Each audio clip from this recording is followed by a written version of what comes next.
Dawn seeped across the ruins of King's Landing with a pallid hush, as though the sky itself dared not speak aloud of the crime committed in its silence.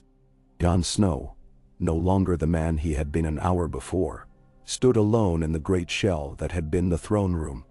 The long shards of dragon-scorched stone extended like broken ribs overhead, and the rising light slid between them in thin, bloodless bands. Smoke still drifted in coils from the marble flagstones, the smell of charred banners and melted iron stirring in each breath.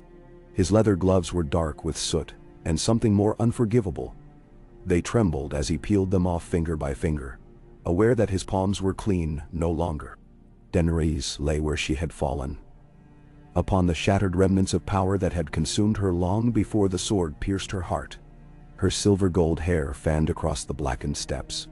In death, it looked almost white, and strands clung to the blood wetting her cloak. The hilt of Longclaw jutted from her chest in mute accusation. Jon had tried to catch her when the life slipped out of her, but his arms had gone slack at the last instant, and she slid from him into that heap of rubble like a fevered dream collapsing under dawn. Even now, he could not bring himself closer. A hush so absolute enveloped them that he could hear the scale of each breath, the heartbeat pounding within his throat, the soft drip of water somewhere deep in the ruin. Drogon's absence unsettled him. The dragon had keened once.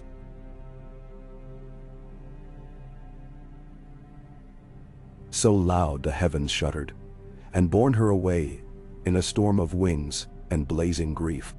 Jon had thought the beast might burn him, crush him, flay him with its talons. Instead, it had curved its neck about Daenerys' lifeless form, eyes molten with a sorrow too fierce for men to wield, and with an ancient roar lifted her and vanished into the gray. No one had seen where. People whispered that a shadow crossed the moon beyond Blackwater Bay, but Jon had not listened. He had carried the weight of her last breath inside him, and the sword that knew its master's sin. The realm was waking now. Somewhere beyond the charred plaza, the hooves of queens, no kings, guard horses clattered over broken cobbles. Steel rang, orders barked, and the survivors of fire stumbled through the streets, faces gray with ash and shock. Soon they would come to the Red Keep again. They would expect to see the Dragon Queen or an executioner, or perhaps no one at all. They would not expect him, the bastard of Winterfell, standing where Aegon the Conqueror's dream had withered. A soft wind moved through the open wall to his right, stirring torn banners so that the tattered sigils rustled like dead leaves. Jon turned toward it, feeling for the first time the chill in his bones where warmth once dwelled. It was not the northern cold he'd known at Castle Black. It was the hollowness left by a choice that had severed him from himself. He could still taste the salt of their final kiss, still hear her voice, bright with conviction, vowing to build a new world atop the bones of the old. And he had wanted to believe her. But he had seen the charred bones of children in the streets. He had felt the shadows of King's Landing cling to him like grave dirt, whispering of innocents who would never rise again. He had known then that her dream would devour all of them, that the songs he had once cherished about brave monarchs were lies. Footsteps echoed in the hallway behind him. Measured, armored, purposeful. Jon did not draw Longclaw. He wiped his palm across his breeches, took a breath thick with smoke, and moved to face whoever came.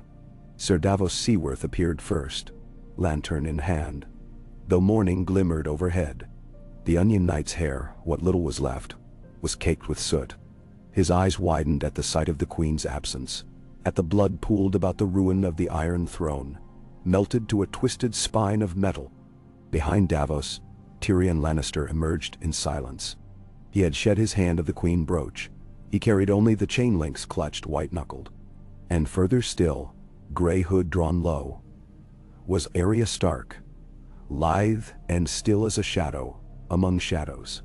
She caught Jon's eyes first, and in her gaze he found a mirror to the grief he dared not voice. Tyrion advanced until the mangled throne stood between them. "Is it done?" The question was soft, yet it cut deeper than the Valyrian steel ever could. Jon opened his mouth, but no sound came. He could taste ashes. The words were ashes too, so he simply inclined his head. Arya exhaled, a tremor of some emotion she refused to show. Davos closed his eyes, lips moving in silent prayer. "Where is she?" Tyrion's voice cracked upon the last syllable, and he glanced about the devastation as though expecting Daenerys to rise, to explain away the blood as a misunderstanding. "Gone," Jon said.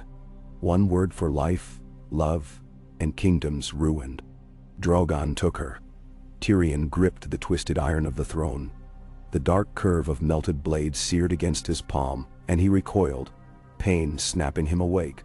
He considered the blood brightening his fingers as if it were a cipher. "So the realm is free," he murmured, unconvincing even to himself. From one tyranny, perhaps, to another hunger. Jon shook his head. That hunger belonged to no one now. Or else it belonged to him alone. The hush thickened between them, filled by distant cries below. The city tottering on the brink of new governance or chaos. Davos cleared his throat. The Unsullied still hold the main gates. Grey Worm waits for marching orders. His gaze flicked toward the ruins, to Jon's sword. "What shall we tell him, your grace?" The title stung. Jon's hands flexed. "I am no king." "A dragon's queen is dead," Davos said. "And the throne she coveted is dust. Yet someone must mend what's broken. The small folk will not wait. They will starve behind these walls." He gestured to the smoke, drifting out the shattered ceiling. "Winter is near. They need a voice that is neither vengeance nor fear." A raven croaked from some blackened beam above. Jon remembered the ravens beyond the wall. How they had once seemed like watchers for the old gods. Here, the bird's call was a grim reminder that every choice was seen by someone, or by powers men named for convenience. Arya stepped forward, her boots crunching cinders. "You killed the Dragon Queen," she said, not rebuke nor praise but fact. "You did what had to be done. Now you must do the rest." "I cannot," Jon replied, feeling again the knives of conscience.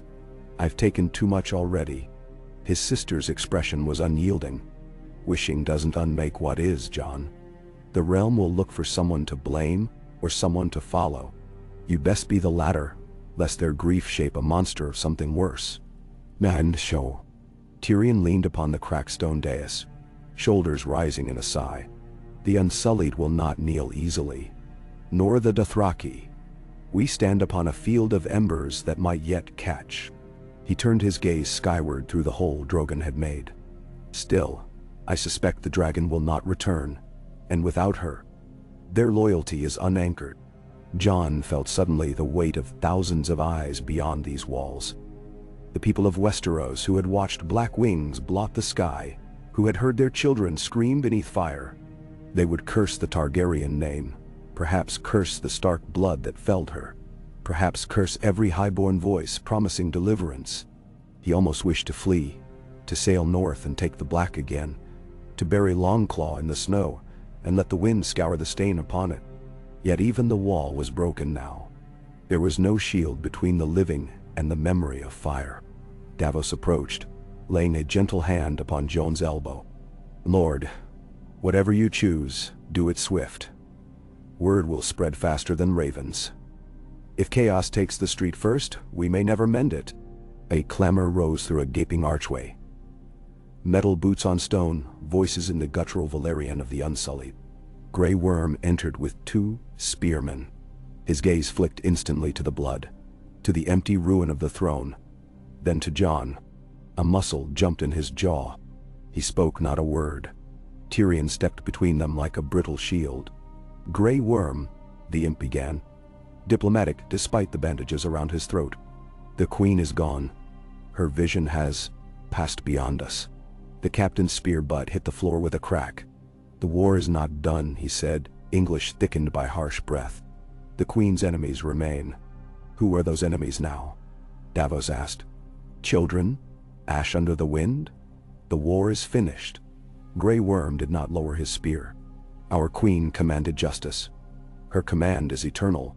Arya's hand rested upon the hilt at her hip, glint of Valyrian steel visible under flickering torchlight.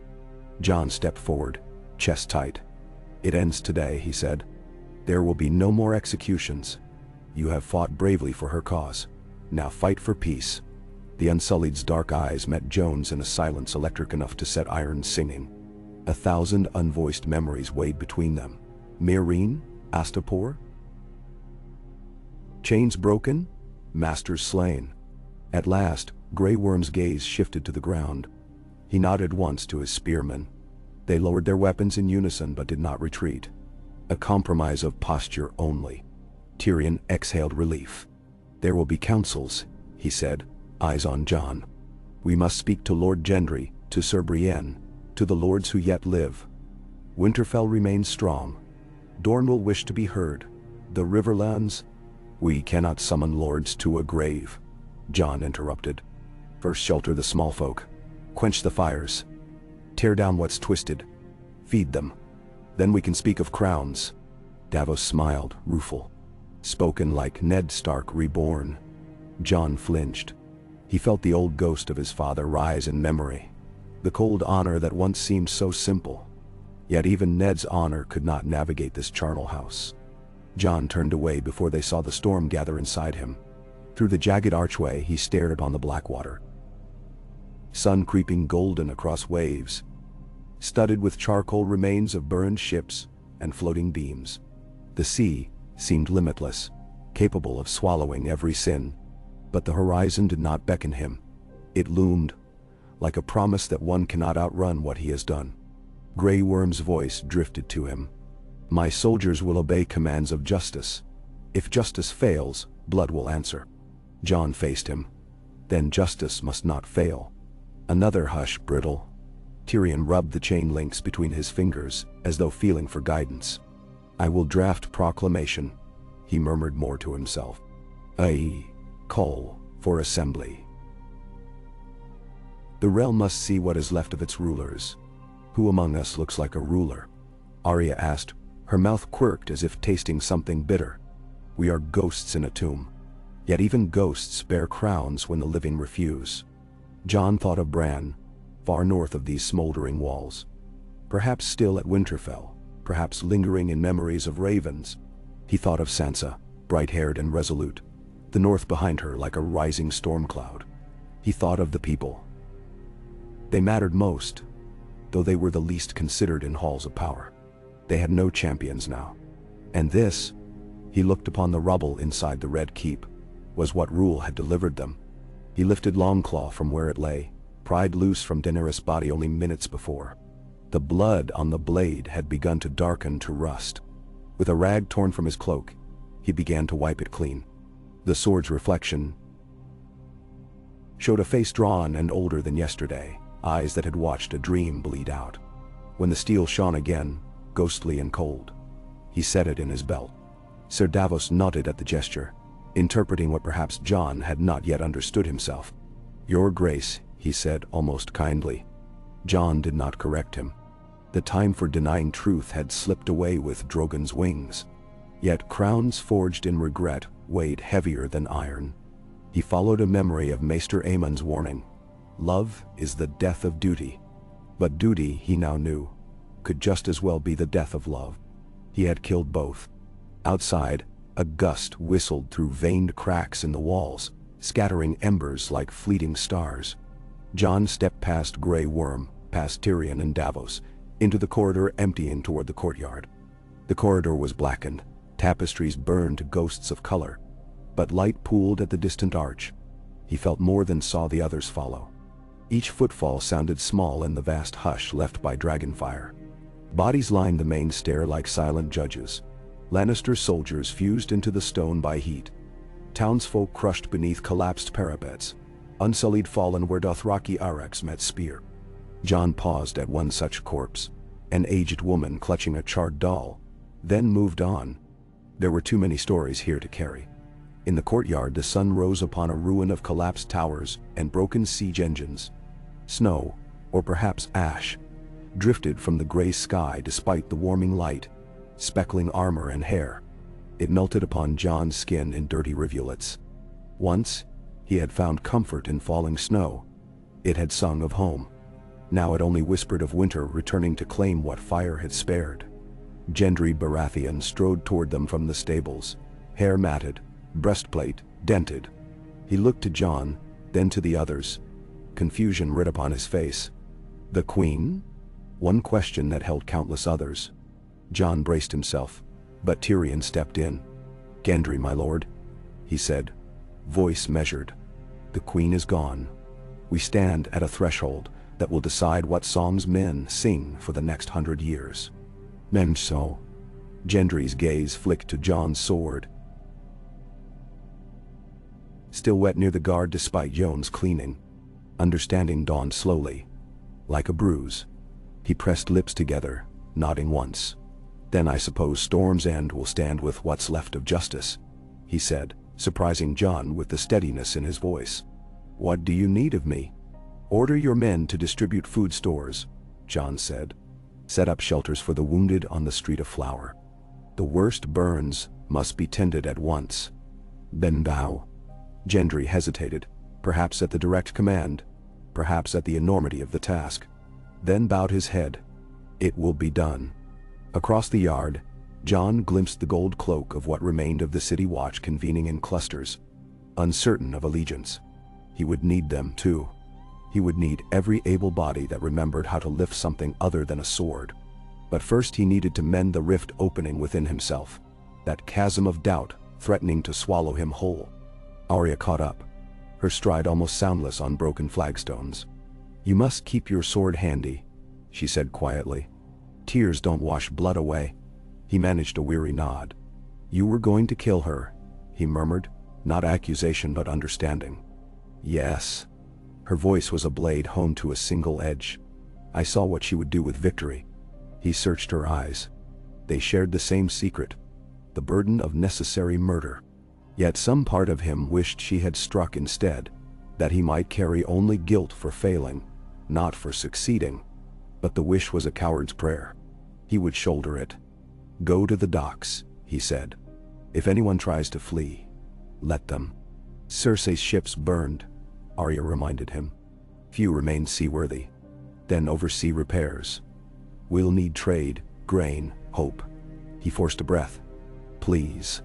She gave the faintest smile, feral pride softened by sibling affection. "As you command, your grace." When she left, Tyrion approached. He looked small under the ruin, but his shadow stretched long beneath new light. "The lords will convene within days," he said. "Some will demand your head. Some will hail you king, each for their own reasons." "Let them," Jon replied. "I will answer." The dwarf studied him. "You understand the thrones of men are built on fragile truths. The moment they see a crack, they pry until everything collapses again. Then I will not pretend to be what I'm not." Jon's gaze traveled to the still smoking skyline. "Let them see the cracks. Let them know there is nothing hidden. No coin perched on tongues promising favors. We rebuild on stone, or we rebuild not at all." Tyrion's laugh was devoid of mirth. "If only stones were brave as you." Davos rejoined them, having directed a cadre of Unsullied to remove debris from the gates. "Word is spreading quick," he reported. "Small folk whisper of a white wolf who slew the dragon." "Songs already springing up, if you can believe it." Jon grimaced at that. "No songs. Try telling bards what to sing," Davos chuckled. "Easier to tell a wave where to break." The sun cleared the haze, illuminating the courtyard in stark relief. Jon saw then the full scale of ruin. Streets ripped apart as though giants had clawed through them. Market stalls fused to cobbles, blackened skeletons of carriages. Yet amid it all glimmered the copper roofs of still-standing homes, windows intact, gardens untouched by flame, where saplings now bent under pale dust. Life persisted in corners the dragon did not scour. That life would need water, grain, and time. "Tyrion," Jon said, "assemble scribes. Draft decrees for rationing, labor levies, and amnesty for survivors of the Queen's siege. Anyone who lays down arms and aids rebuilding will be under protection." "Under whose seal?" Tyrion asked pointedly. Jon glanced toward the Red Keep, looming like a jagged fang of stone. He thought of the melted throne, the symbol of broken promise. Not the Iron Throne, he decided. Under the direwolf. The sigil of the North may yet stand for honor. Davos raised a brow. The North will not thank you for binding it back to the realm. The North must choose, Jon replied. But the realm gave her sons to stop winter once. Let it borrow the wolf's strength again, if it will. Tyrion's quill hovered over his parchment. And your title? Jon breathed in, breathed out. Every breath seemed borrowed. Right, Jon Stark, protector of the realm. No crown. No throne. Not yet. Menmanos so. The dwarf wrote. Lips pursed. It will not hold the lords long. Power abhors vacuums. Then let them watch, Jon said. If they prefer crowns to bread, the people will decide their worth. A shout rose near the western wall. Jon set off, boots crunching gravel, to find a group of Northmen hauling a makeshift cart, overloaded with barrels. Tormund Giantsbane, red beard faintly singed, waved a broad hand. Crow, he bellowed. Thought you'd sail beyond the wall for good. Jon smiled despite himself. I might wish that. Bah. Tormund clapped his shoulder hard enough to jolt bone. Men south of the wall build kingdoms from lies. But you, he squinted at Jon's face. You look like man who swallowed an icicle sideways. Felt something like that, Jon admitted. Tormund looked over the devastation without judgment. You want help rebuilding this nest of crows, you have it. But don't ask me to wear any lions around my neck. No lions, Jon promised. Just stones. The wildling grinned. Better stones than chains. He turned to his men. Move, you bastards. The wolf boy's city needs drink. Mend. Jon let the roar of laughter follow. He felt, for one flicker, the warmth of camaraderie again. It cooled at once when he remembered Ghost limping somewhere north, left behind. He vowed to send for the direwolf when the realm was stable. If the realm knew stability again. He made his way toward the Dragon Pit Hill, where a vantage offered sight across charred streets. The path wound through alleys still smoldering, past doorways where survivors huddled. Some flinched at his approach until they recognized the Stark colors, then stared in cautious hope. Children's eyes followed his sword with dread. He knelt to one boy, hair matted with ash. What is your name? Thomas Millard. The child's voice quavered. Have you kin? The boy shook his head. Tears cut clean tracks down his cheeks. Jon's heart twisted. He took off his cloak, draped it around the Yad's shoulders. Go to the Septi on Hill Street. Tell them the wolf sent you. They'll feed you. Thank you, my lord. Tiny arms clutched the cloak.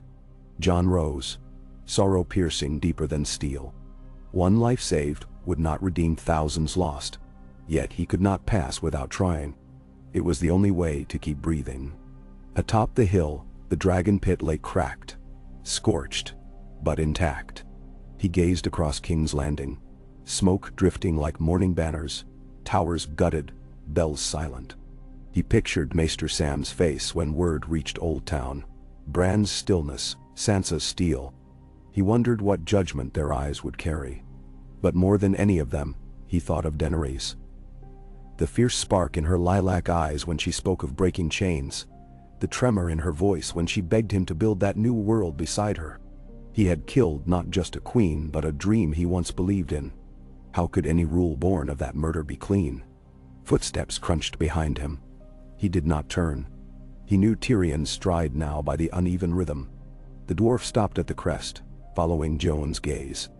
The Citadel will write legends of this day, Tyrion said.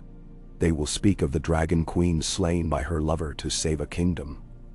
They will forget the screams, the smell of burning flesh, the way your hands shook. Then they'll write lies, Jon answered.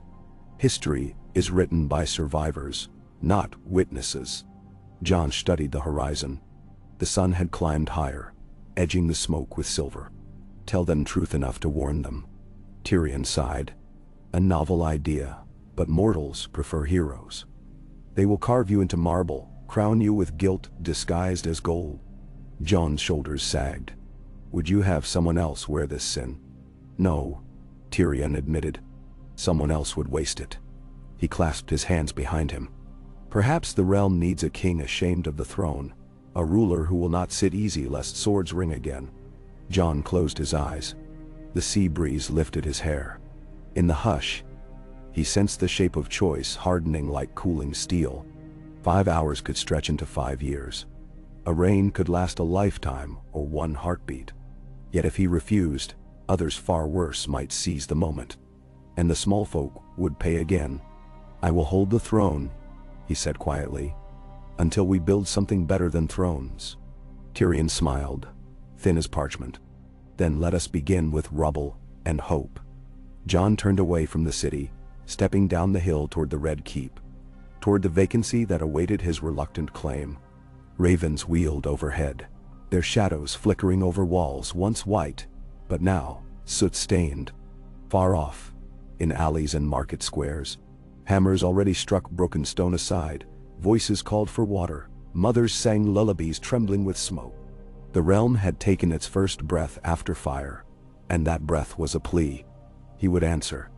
And so the White Wolf descended into the ruins of men's ambition, bearing a crown of sorrow and a sword washed in grief. The morning stretched long before him, a barren road to forgiveness lined with ghosts. But he placed one foot upon it, then another, knowing that the hardest gift a killer can offer the world he has broken is to stay and mend it. Somewhere beyond the river, a dragon's cry echoed across the sky, lonely and defiant, fading into the wind like a warning or a promise. Jon could not tell which. He walked on nonetheless, Longclaw at his side, the weight of the realm upon his shoulders, and with each step, the rubble behind him filled with the seeds of what might one day rise anew. Sequel. The Red Keep's ruined corridors exhaled a damp chill as Jon Snow walked them again, hours after the decision he hardly dared to name even in his own mind. Lanterns guttered on hook nails, throwing blades of amber across collapsed archways and split columns. Every few paces he found Davos chalk marks on the walls, deliberate sigils guiding masons to crevices about to shear free, arrows to staircases still sound. Where the chalk smudged, he paused, testing the stone with his palm, listening the way builders once listened for the groan of ice before it calved. All of King's Landing seemed poised to calve. In the open yard beneath Maegor's tower, Tyrion Lannister and a circle of scribes hunched beside a pair of makeshift trestles. Black ink froze in the morning air, words drying to brittle skin on parchment that fluttered in the breeze. When Tyrion saw Jon, he gave a curt nod, acknowledging command without ceremony, then bent once more over a draft decree. A broken block of marble served him as a chair. The stump of his candle wasted slow tears of tallow, although the sun was full above them. Habit kept him ready for the moment darkness returned. "Bread allotment schedules," Tyrion said without looking up, "and a levy on grain hoarders. The fine is confiscation. The punishment for concealment, if you wish, is the same." Jon glanced at the lines. No whipping posts. Confiscation only, then. Tyrion's quill scratched. "You may find, Lord Protector, that law without teeth is chewed by its subjects. Let them chew. Better that than we do the chewing for them." Tyrion's mouth twitched in something like approval. He tapped the parchment as a scribe carried it away. "Teeth or no, the next caravans must arrive within a fortnight. No storehouses remain beyond the Dragon Gate. Cersei's granaries there burn to nothing, and the fields west of the city are ash. We'll need shipments up the Blackwater." Jon looked past him to the river itself, frayed by rafts, ferrying barrels upstream. A cold wind raked the long water. Each ripple flashed dull silver like old coin. "The Tyrell granaries at Bitterbridge still stand," he said. "Send ravens offering fair coin, and the king's word that we will not reclaim their lands. They'll trade. Now, if there is a Tyrell willing to read the ravens anymore." Tyrion tucked quill behind ear. "But coin and promises will buy friends more swiftly than silk these days. I will draft it." A fresh hammer beat began in the distance, iron striking iron in the smithies near the Street of Steel. Jon breathed the scent. Char and hot metal mingled with horse dung, and remembered the smiths of Castle Black, forging new chains for the wall's great lift. Those chains had once sung of purpose. Here they sang of mended hinges for wrecked doors and nails for coffins. "I need to see the infirmaries," Jon said. "The master healer set them up in the great Sept ruins." Davos answered beside him, having appeared without sound. Plenty of open space now, the dome's fallen, and fewer ghosts than in the throne room, Tyrion muttered. Jon started toward the causeway. His steps slowed when he heard a crack like ice splintering. He turned. Grey Worm drilled unsullied soldiers across the yard.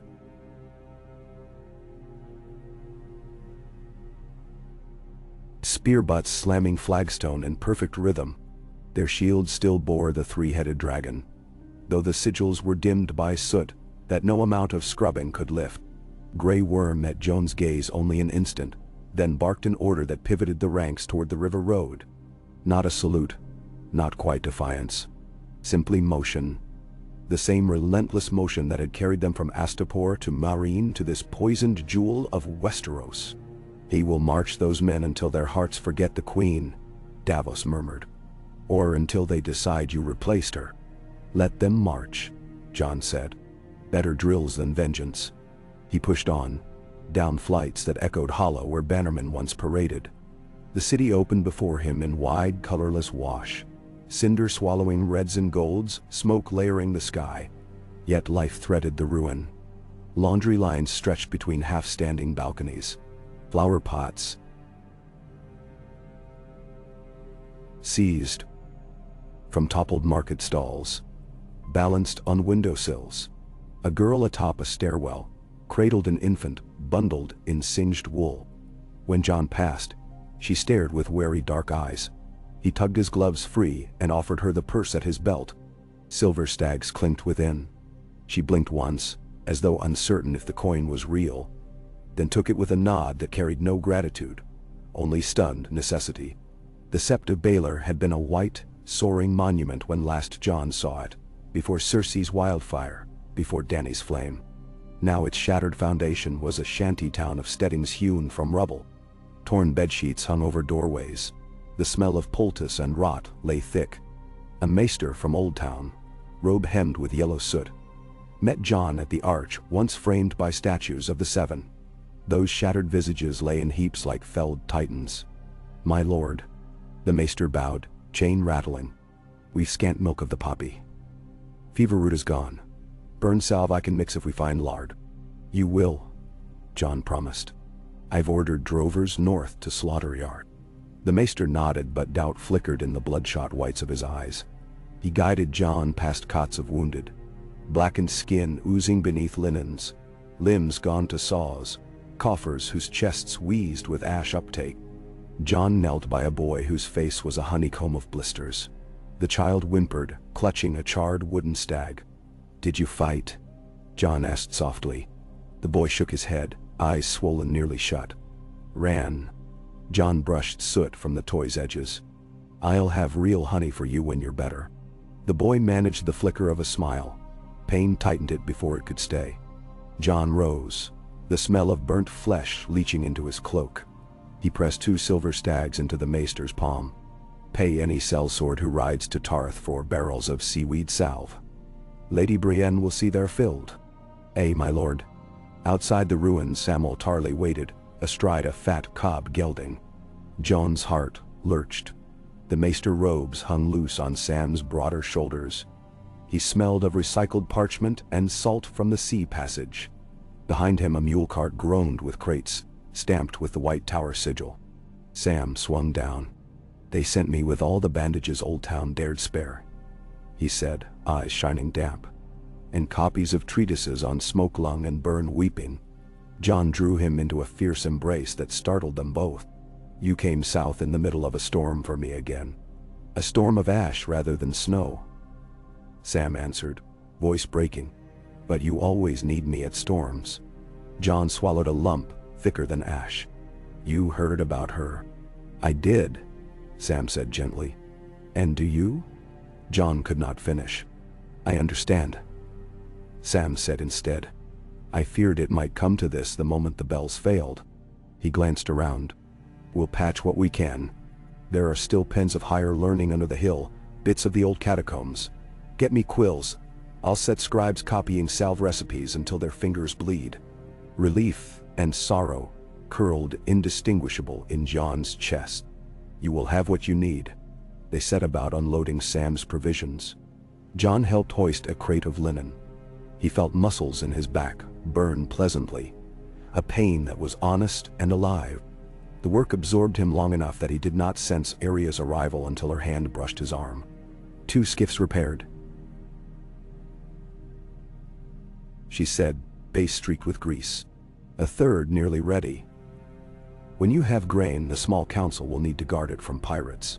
You volunteering to captain a warship? John asked. Arya smirked. I prefer smaller vessels. Easier to vanish when a face changes. Her smile faded. News from the Riverlands.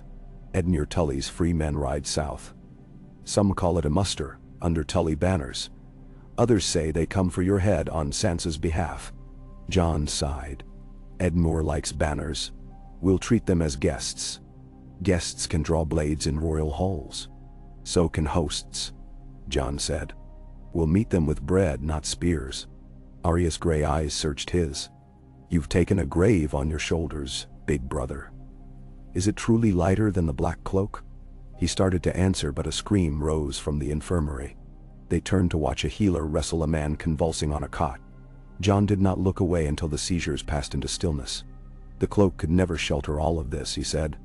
Late afternoon bled claret across the sky by the time John reached the Tower of the Hand, where a hall had been cleared of rubble for council.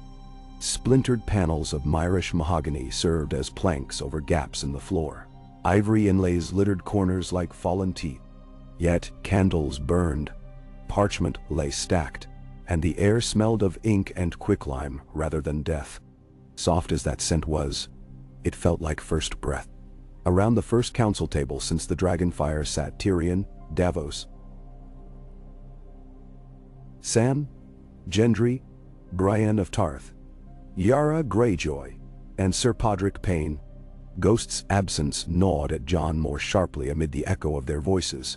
He should have had the direwolf at his heel, a reminder of snow-covered nights where choices were simpler. Instead he stood alone at the head, fingers laced behind backs so tight they tingled. Tyrion tapped a bell, the one salvaged from the sept. Its surface warped, tone oddly flat. Conversation stilled. We are fewer than a council of regents ought to be, Tyrion began. But the realm waits for none. First, Lord Gendry reports a wan train of Dothraki riders roving the King's Road, less rapine than expected, but unpredictable. Yara folded muscled arms. You want Ironborn outriders on them? Keep them pointed east to the sea. Once they find islands to raid, they'll forget fields. The Unsullied will balk at Ironborn fetters on their horse brothers, Davos warned. The Unsullied balk at any leash not held by their queen, Brienne said. But they have no ships. The Iron Fleet remains the stronger rod. John raised a hand. Peace first. No fetters. We'll send envoys. Offer them horses, grazing rights on the Kingswood if they pledge to keep blades sheathed. Gendry arched an eyebrow. And if their cowl spits on grazing rights? Then we deny them the forges, John said. They need new aurochs. Without iron, they will leash themselves.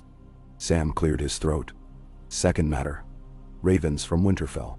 Lady Sansa rides south with 2,000 spears. Security for the Stark hostages in the city, she says.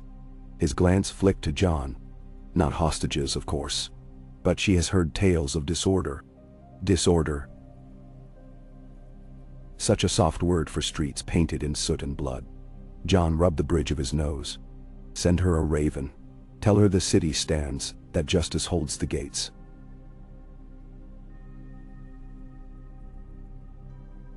She can bring what men she deems necessary, but not to garrison. They'll help rebuild. Yara spat on the floorboard seam. If the North pours men into the city, the Reach will answer. The Riverlands too. Soon we host every army on cracked stones. Dain. Perhaps better here under watch than roaming free, Tyrion said. A city of soldiers sleeps lighter than a realm of them. A city of soldiers still needs grain, Gendry muttered. John listened to the swirl of anxieties, and felt each knot in his shoulders tighten. No swords will be drawn inside these walls against one another, he resolved. Any lord who unsheathes steel against his fellow here forfeits lands and title. Davos cocked his head. Ave, edict. Can we enforce it? Then? Jon thought of Longclaw, of Arya's dagger, of Brienne's sincerity, of the unsullied ranks. We will. The maester kept minutes with crisp strokes. The council pressed on. Tariffs suspended across Blackwater Bay. Fisherfolk granted exemptions on catch taxes. So long as half returns to city tables, Tyrion clarified. Marshalling teams to dredge wildfire barrels unexploded in the fog of war. Each decision felt like mortaring another brick into a wall he could not yet see the top of. At dusk, candles cast wavering halos over tired faces. Tyrion slumped but would not adjourn until Brienne reported the last patrol route for the night guard. When she finished, Jon declared the council closed until sunrise. As chairs scraped and boots shuffled out, Tyrion lingered. 5 hours of debate, and not one lord stormed out. You could credit soft chairs, but we have no chairs left softer than broken pews. He rubbed eyes raw from smoke. They follow you, Jon. Even Yara. That should worry you. It does. Tyrion straightened. Before you retire, one more parchment awaits. The High Septon's successor begs sanction to anoint a new sanctuary in the Sept's bones. A modest thing. Timbers and tarpaulin. But he asks we attend the laying of cornerstone. No. Jon's throat tightened. The faith had watched his birth as a bastard outside all blessing, then watched him slain and resurrected beyond its law. Yet he knew small folk found solace where they knelt. Grant it. I'll attend. Thank the gods, old or new. That one decision tonight needed no haggling. Tyrion fetched his cup, discovered it empty, and sighed. Try to sleep, Jon. The realm must wake to see its ruler upright. Men so. Jon made for the royal solar, what remained of it. Winds off the bay crept through rents in once stained glass windows. A hearth lay choked with debris. The weirwood chair Cersei favored had been hacked for kindling during the siege. Jon perched on the sill instead, feet planted on trailing rootwork of cracked mortar. Above, the stars sharpened to winking silver points. He traced one, then another, mapping constellations Maester Luwin taught him as a boy. The Shadowcat, the Crown, the Winged Knight. They had watched over Winterfell long before he learned his name was not snow alone. The same stars had looked down on Daenerys that dawn by the throne. Did they judge? Or did they simply burn, indifferent to the mortal scars below? He drew off his gloves, flexed fingers still sore from riding and rebuilding. They smelled faintly of dragon blood despite scrubbing. Closing his eyes, he remembered heat. Not flame, but the press of Daenerys' breath the night she told him she believed they could make the world new, if the old would only bow. She had leaned close, demanding promise. He had hesitated, then yielded. That yield had toppled kingdoms. The memory lanced him. A soft knock came at doorframe. No door remained. Jon opened his eyes to see Grey Worm framed in torch glow, expression unreadable. You request audience? Jon asked. I give word. Grey Worm stepped in. Spear left behind as courtesy. Unsullied will leave this city when justice finished. Promise stands, to sail to Neath. You have my word, Jon said. Grey Worm's gaze slid to the stars visible through shattered roof slats. Only one justice remains. For the Queen. Mengaral. Jon's pulse thumped, but he kept his voice level. I will not kneel to your trial, Captain. I killed her. The Unsullied shoulders squared. You speak truth. Truth must have punishment. And if the punishment is death, then death. Silence spun between them, taut as drawn bowstring. In Grey Worm's eyes, Jon saw not hatred but iron certainty. The same certainty that once marched them barefoot across the long bridge of Volantis, that freed slaves, that toppled great masters. It would not break under argument. Let me rebuild what she meant to build, Jon said. Let that be my punishment. Chains of purpose, not iron. Grey Worm considered. When the city's safe. When small folk fed. Then we sail. Unsullied will not stay for crowns. Jon inclined his head in respect. You have my oath. Grey Worm turned to leave, paused. The dragon may return. It looks for her. Jon's breath caught. If Drogon finds the city again, unsullied will stand. His tone held austere pride. Then he was gone. Night thickened. Somewhere a dog barked. Hooves clattered on cobblestones. Jon leaned back, letting fatigue seep into marrow. He did not remember slipping into shallow sleep, only waking when pale light painted the walls again. A steward stepped around fallen beams with a basin of water. Jon washed, donned fresh tunic of undyed wool. No crown, no cloak of crimson or black, simple stark gray sleeve, stitched hurriedly by Lannister tailors. He strapped long claw and went down. Dawn's light revealed lines of small folk gathered along the street of Flower. The first bread wagons had arrived from the river barges. Jon mounted the steps of a makeshift rostrum. 3 overturned wagons lashed and addressed the queue. He spoke of ration stamps, of rebuild efforts, of teams assigned to clear wells fouled by ash. Faces upturned to him held skepticism, resentment, faint sparks of hope. Older men folded arms. Children craned necks. When he finished, he stepped down, handed the first loaf to a blind woman, and walked on so they might see he trusted them to share without guards. The crowd muffled behind him like surf on shingle. When a scuffle broke 2 men apart over a sack of oats, Jon returned, seized one by collar, then the other. If you must fight, he told them, fight with shovels at the riverbank. Whoever works longer earns first pick. He thrust a shovel into each set of hands. Neither dared drop it. Mid-morning, horns sounded from Mudgate. Jon rode out with Davos to greet the Stark column. Spears flashed white-tipped above a tide of gray wool cloaks. Sansa rode at the fore, hair bright copper behind a fur mantle. Alongside her wheeled a carriage whose windows were shuttered. Jon's heart jumped when he realized Bran must be within. The gatehouse courtyard smelled of damp stone and horse sweat. Sansa dismounted lightly, eyes sweeping the precinct before fixing on her brother. They clasped forearms in soldier's greeting. Then, after a quiet span, she embraced him. Word reached us in Winterfell of her death, she said. I prayed it untrue. She drew back. But I see truth in your eyes. It was my hand, Jon said. No more lies, no shielding half-truths. Sansa absorbed this without recoil. And now the realm looks to you. I look to rebuild and to step aside. Protector only. Protector is power, though you shy from it. Her gaze tracked over the smashed towers. We passed leagues of blackened orchards. Did the city fall for one throne? Then he. For dreams and fears alike. The carriage door opened. Podrick unfolded ramps. Bran, pale and still, wheeled out under his own power. The wind tossed raven feather strands of his hair. His eyes, deep and sightless in ways beyond blindness, took in the gate, the sky, the scorched smell. Hello, Jon, he said. Jon knelt, rested a hand on the armrest. You came to witness my mistakes. I came because the threads converged here. Bran's voice was soft yet certain. Wheel or sword, it ends here, begins here. Sansa looked between them.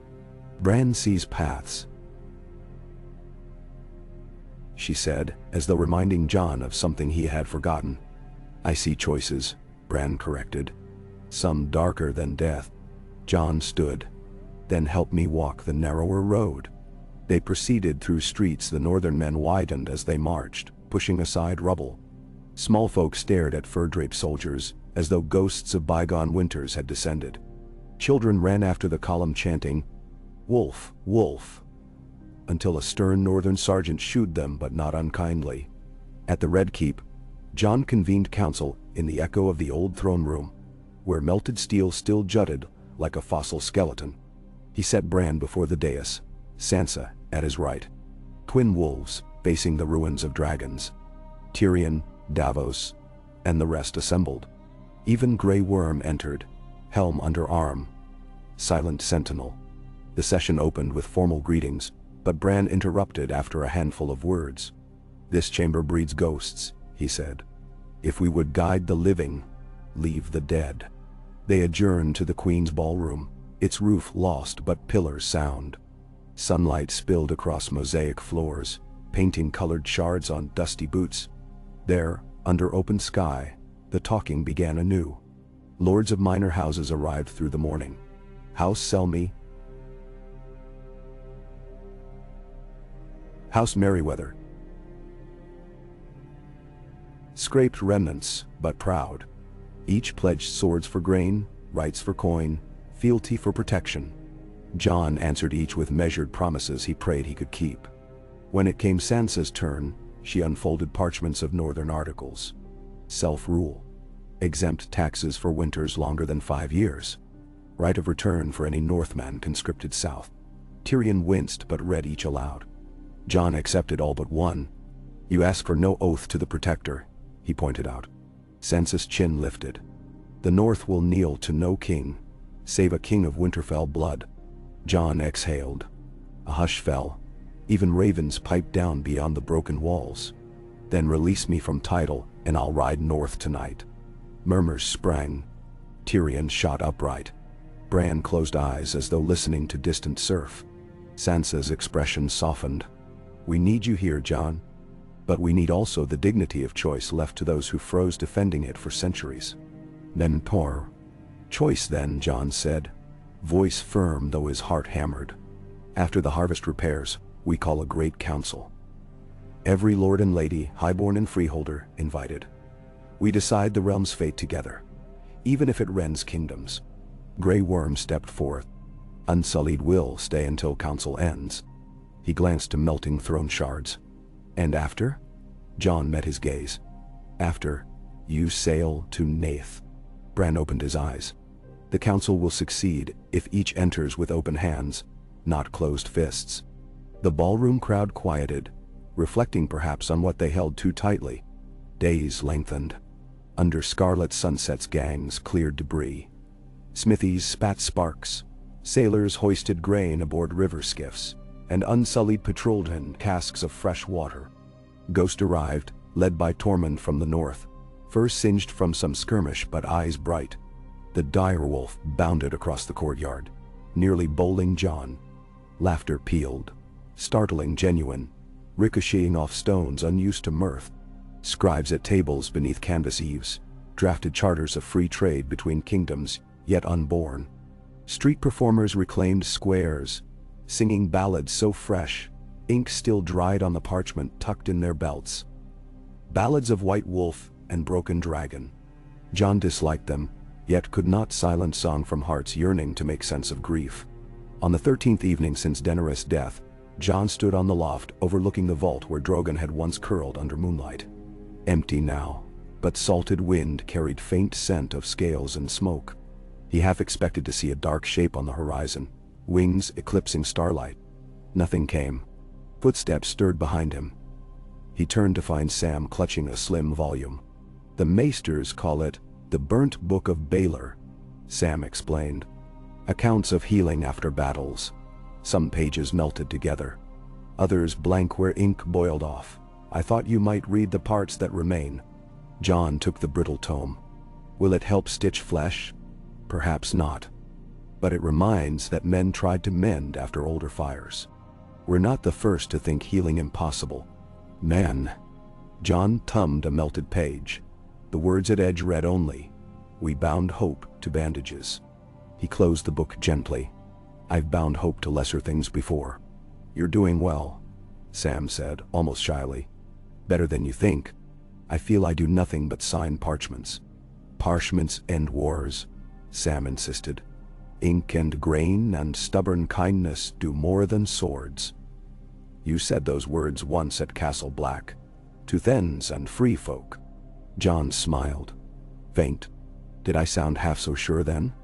No, Sam admitted, but you sound more certain now.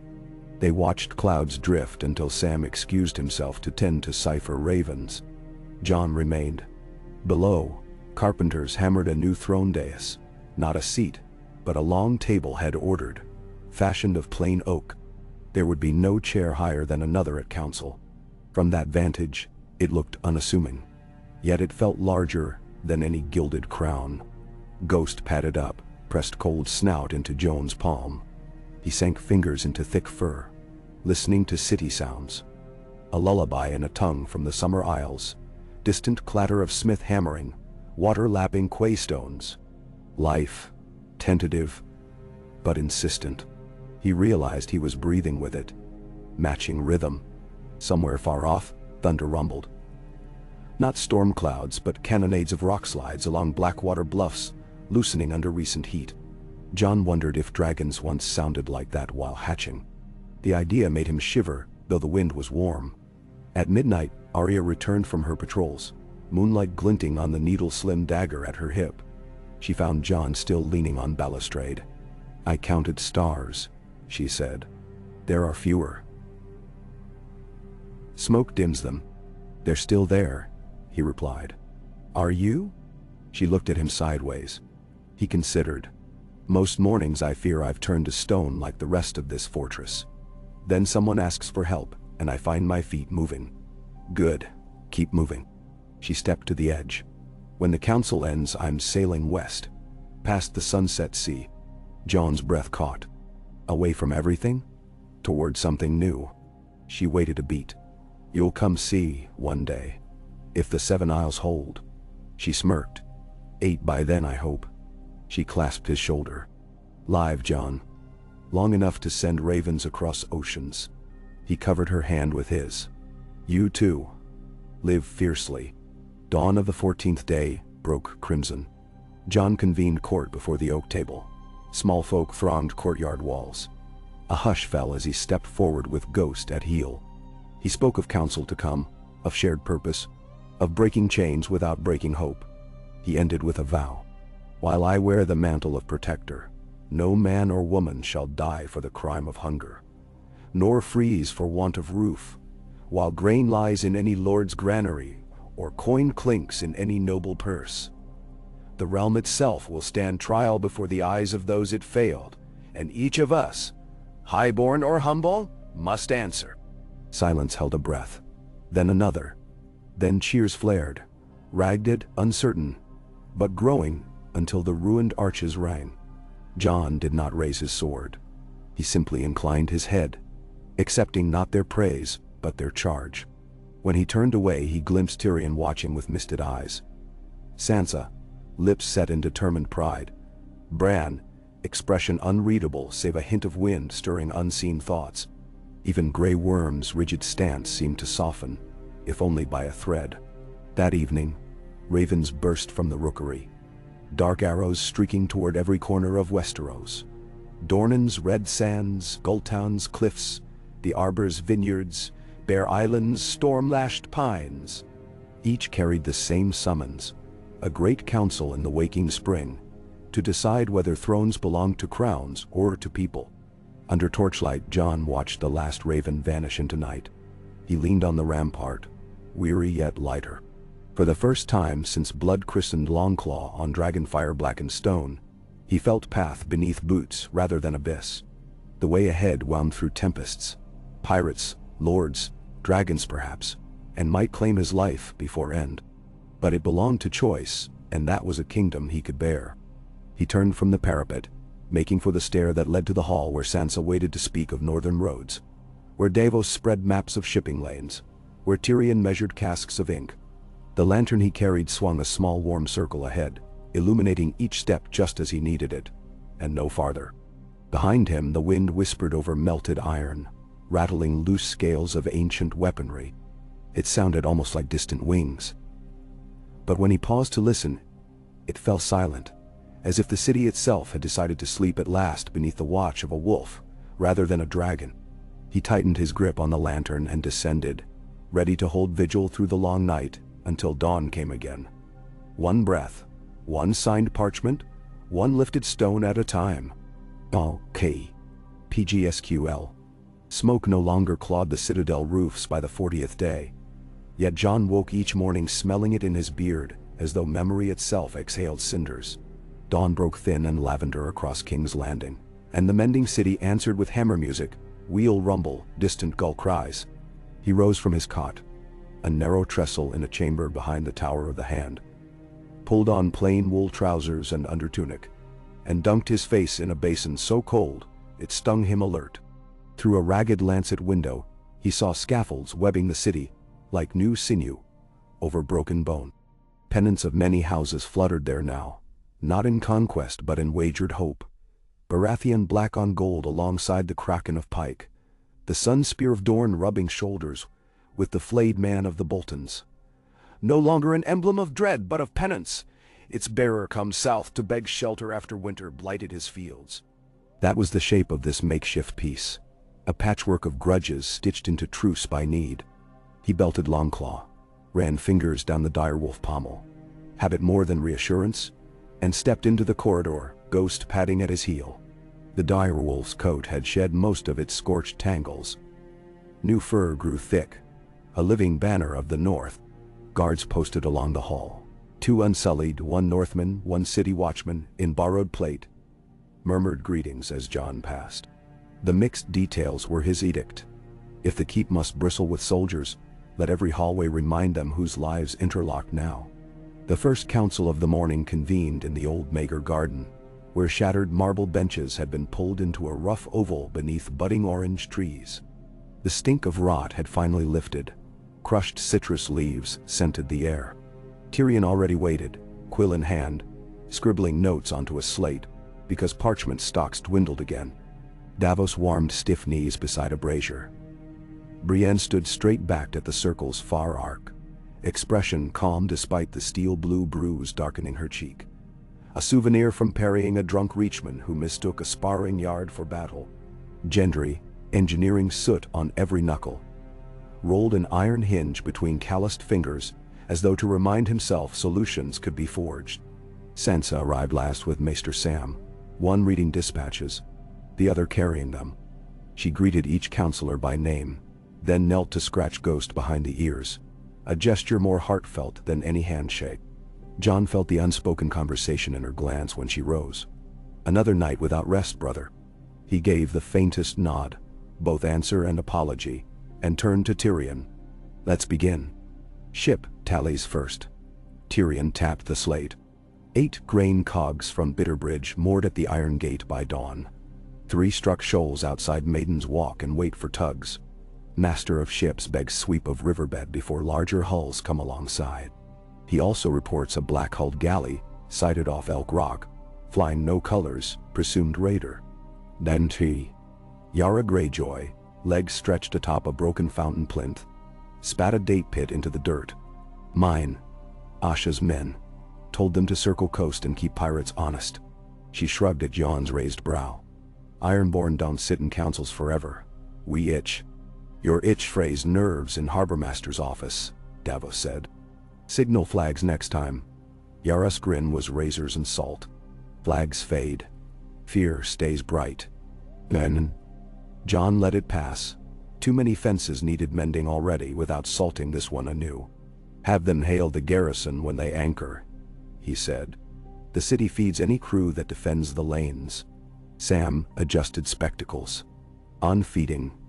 The new ration schedule keeps 3 loaves per family per 2 days. Flour stores can sustain that until early autumn if no more fields burn. But if storms delay shipments from Arbor, they won't, Gendry cut in. Smiths finished chain booms across the channel. Pirate scum pockets can't reach wide hulls without tasting quarrels. Then? Tyrion gave him a quick nod. And Dothraki horsemen patrol North Road. So far they trade protection for barrels of strong wine and the promise of future plunder. Once the great council crowns a worthy Khal of Westeros, as they phrase it. Brienne made a sound like swallowing gravel. You indulge them. I placate them, Tyrion corrected. A difference subtle, yet lifespan preserving. Sansa set her parchments aside.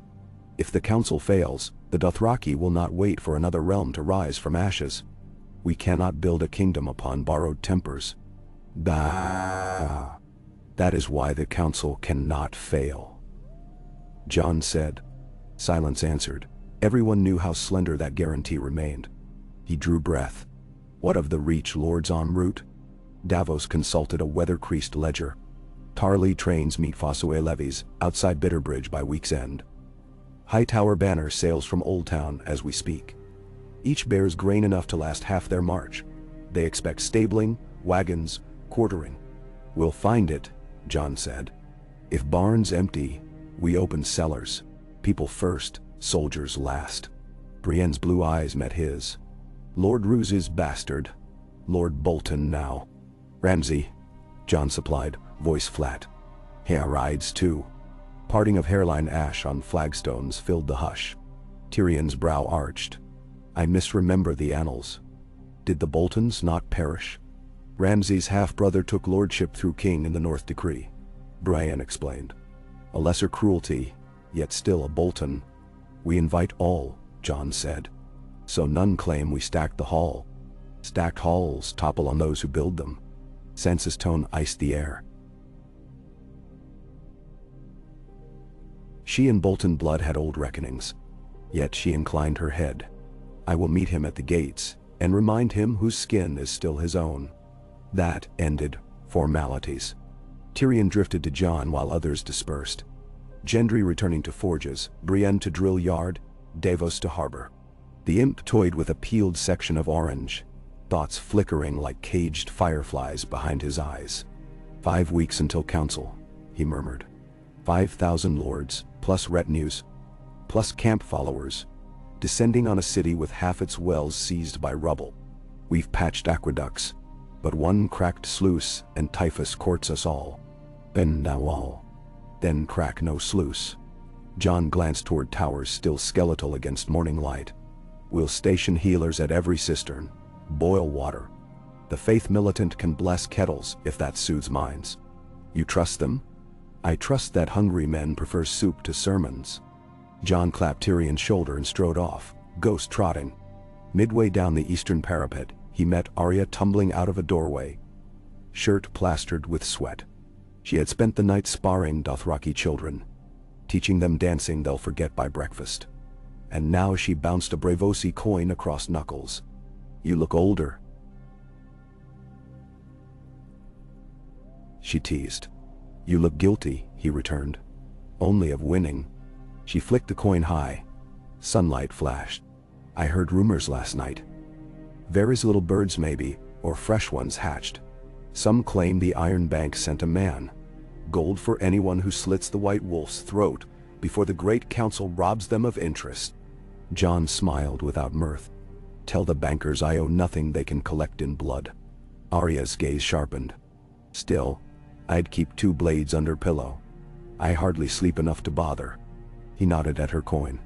You always manage though. I catnap. Cats who nap survive. Her grin softened. Ride with me tonight? Out gate, across Blackwater. Hear frogs instead of hammers. The notion tempted. If council diaries permit. They never do. That's why you must steal time. She tucked coin away and turned, calling back. I'll saddle 2 horses at moonrise. If you're not there, I'll guess I ride alone. And see. Jon watched her vanish among masons, marveling again how killing left her nimble. How ghosts slipped off her shoulders where they nested on his. Afternoon tasked him with 6 audiences in the Queen's ballroom. First, a pair of brothers from Flea Bottom petitioned for wood to rebuild their bakery. Next, a septon demanded indemnity for burnt books. Third, a Lysine envoy offered coin for salvage rights to sunken Dornish galleys. Jon approved the bakery, promised the septon a corner of the new library Sam planned beneath the keep, and refused the envoy politely. Rex belonged to families still fishing bones from river mud. By the 4th audience he felt his mind drift. Sam tugged his sleeve to keep him present. They broke for stew on the terrace. Pigeons circled overhead. Fat on grain. Spilled during unloading. Sam nibbled bread and produced a letter sealed with black wax. Arrived by raven at dawn. From the wall. Jon frowned. Cracked seal. The parchment carried austere script of Lord Commander Edison Tollett. Brothers ill from flux, stores dwindling, free folk migrating south through breached sections. The wall still stood in broken silhouette, but wild storms scoured its flank, opening fissures wide enough for giant bones to tumble. Tormund's reports matched. If snows melted early and refroze, wide portions might collapse. The Night's Watch needed stone, saws, mortar, and recruits it no longer deserved, perhaps, but without them would fade. The letter ended with Ed's dry humor. I know you have kingdoms to mend, but if you fancy a holiday, we've vacant chambers free of dragons, though the view's less dramatic now. Jon folded it slowly. If the wall falls entire, so goes everything symbol we fought for. Sam dabbed lip. Symbols matter, but people matter more. We can send supplies, volunteers maybe, men who want a quieter soldiering life. You? Sam flushed. Gilly's near her time with second child. I'd rather they grow south of shadows. Jon realized how easily he'd forgotten the old oaths once burnt onto marrow. We'll find hands for the watch, he promised, even if they wear mitts of gold. A steward approached with urgent news. Dothraki outriders flanking Tarly's column had clashed with Crownland farmers over unpicked orchards. Jon swore under breath rose. By time he reached scene, an hour's ride along King's Road, the skirmish was down to shouted curses and one bloodied face. But tension hissed like pitch in a kettle. Jon dismounted into the fray, put Ghost between lines, and commanded parley. He stood in dust with sun beating, and spoke to both sides of how orchards would feed widows, how horses ate oats farmers could sell, how each man's fist only seeded another grave. It took coins from his purse and a promise of cross repair. Dothraki riders to harvest, farmers to shoe horses, but at dusk they shared water gourds uneasily. Peace, thin as onion skin, yet held. He returned to the city across a river turned violet beneath descending sun. The silhouette of the Red Keep caught fire in sky-pink reflection. Its ruined towers softened into jagged splendor. For a heartbeat, he glimpsed the city as poets once praised it, a crown of marble on the brow of dream. Then hoofbeats jolted him back. Arya waited by the postern gate, 2 horses tied to a ring, her cloak hooting impatience. She raised an eyebrow as he approached, clothes dusty, temper frayed. Had to mend another pot before sneaking out, she asked. Pot still cracked, but not leaking yet. He swung into saddle. Ghost bounded ahead, white flash in dusk. They rode side by side down slopes toward meadows where dragonfire had turned soil glassy. Nightjack flowers thrust through that glass now, purple petals glistening. Crickets rasped. Frogs chimed from reed pools. Midway to the riverbank, Arya slowed. There's something I need to show you. She steered toward a low hill crowned by an abandoned windmill. Beneath it yawned a stone arch, half collapsed and half swallowed by ivy. She dismounted, disappeared inside. Jon followed. The tunnel led down steep steps to a natural cavern. Torchlight, Arya's, glistened off crystal shards embedded in walls like stars trapped in rock. At center stood a rough shape draped in canvas. Arya yanked cloth free. A block of weirwood lay on trestles, carved by unknown hands into a tall backless seat. No iron, no jewels, only pale heartwood veined with faint red. Jon brushed the grain. Sap eats of trees, life seemed to pulse under fingertips. Found it hidden in Blackwater caves, Arya said quietly. Maybe Targaryens carved it once. But Bran thought you might need a seat that wouldn't cut kings to ribbons. Jon circled it. The seat was narrow, sturdy, smelling faintly of resin and snow. Not a throne, he murmured. A chair at a table. Exactly. Arya met his eyes. Sit. He did. The wood welcomed him, warm despite cavern chill. No swords jutted at his shoulders. No dragons coiled at feet. Just a simple perch reminding him of Winterfell's God's Wood bench where he learned to track sparrows. He exhaled long. Feels right, Arya said. When great council meets, roll this out beneath sky. Let lords see a king who sits on living wood, not dead iron. A protector, he corrected. Call it what you will. She patted the chair's arm. Wood's alive. It won't break when storms come. He rose. We'll move it tomorrow. They left torches guttering. Outside moon rode high, silvering grass. Arya vaulted into saddle with cat grace. They galloped along river flats, letting night wind scour thoughts. Ghost loped ahead, occasionally glancing back as if making sure they still followed. When they returned past midnight, city gates remained open. His decree for now. Torches guiding riders like stars turned to flame. They parted in courtyard. Arya melted toward barracks. Jon climbed narrow stairs to parapet. There, Bran sat alone in wheeled chair, watching darkness with eyes that glimmered like water fathoms. Wind tugged raven feathers sewn into his cloak. "You should rest," Jon said. "I rest when the world closes its eyes," Bran replied. "It rarely does." Jon leaned on Merlon beside him. "You see paths still?" "More than before." Bran tilted head. "Tonight you carried the new throne. Though you call it not.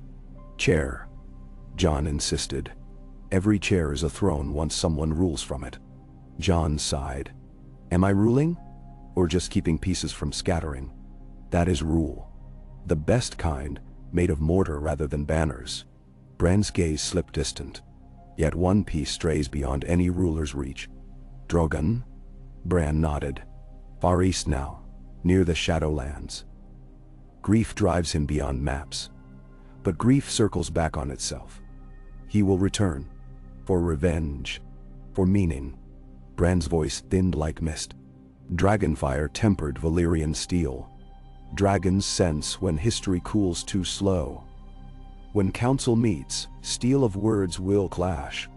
Fire may come to forge outcome. Jon's stomach tightened. If Drogon burns the hall, then we build again. But meaning rarely chooses ash twice. Bran fixed him with calm certainty. "Speak truth, Jon Dottle. Truth guides fire." Benchuar. Lanterns dotted the city like a galaxy fallen to earth.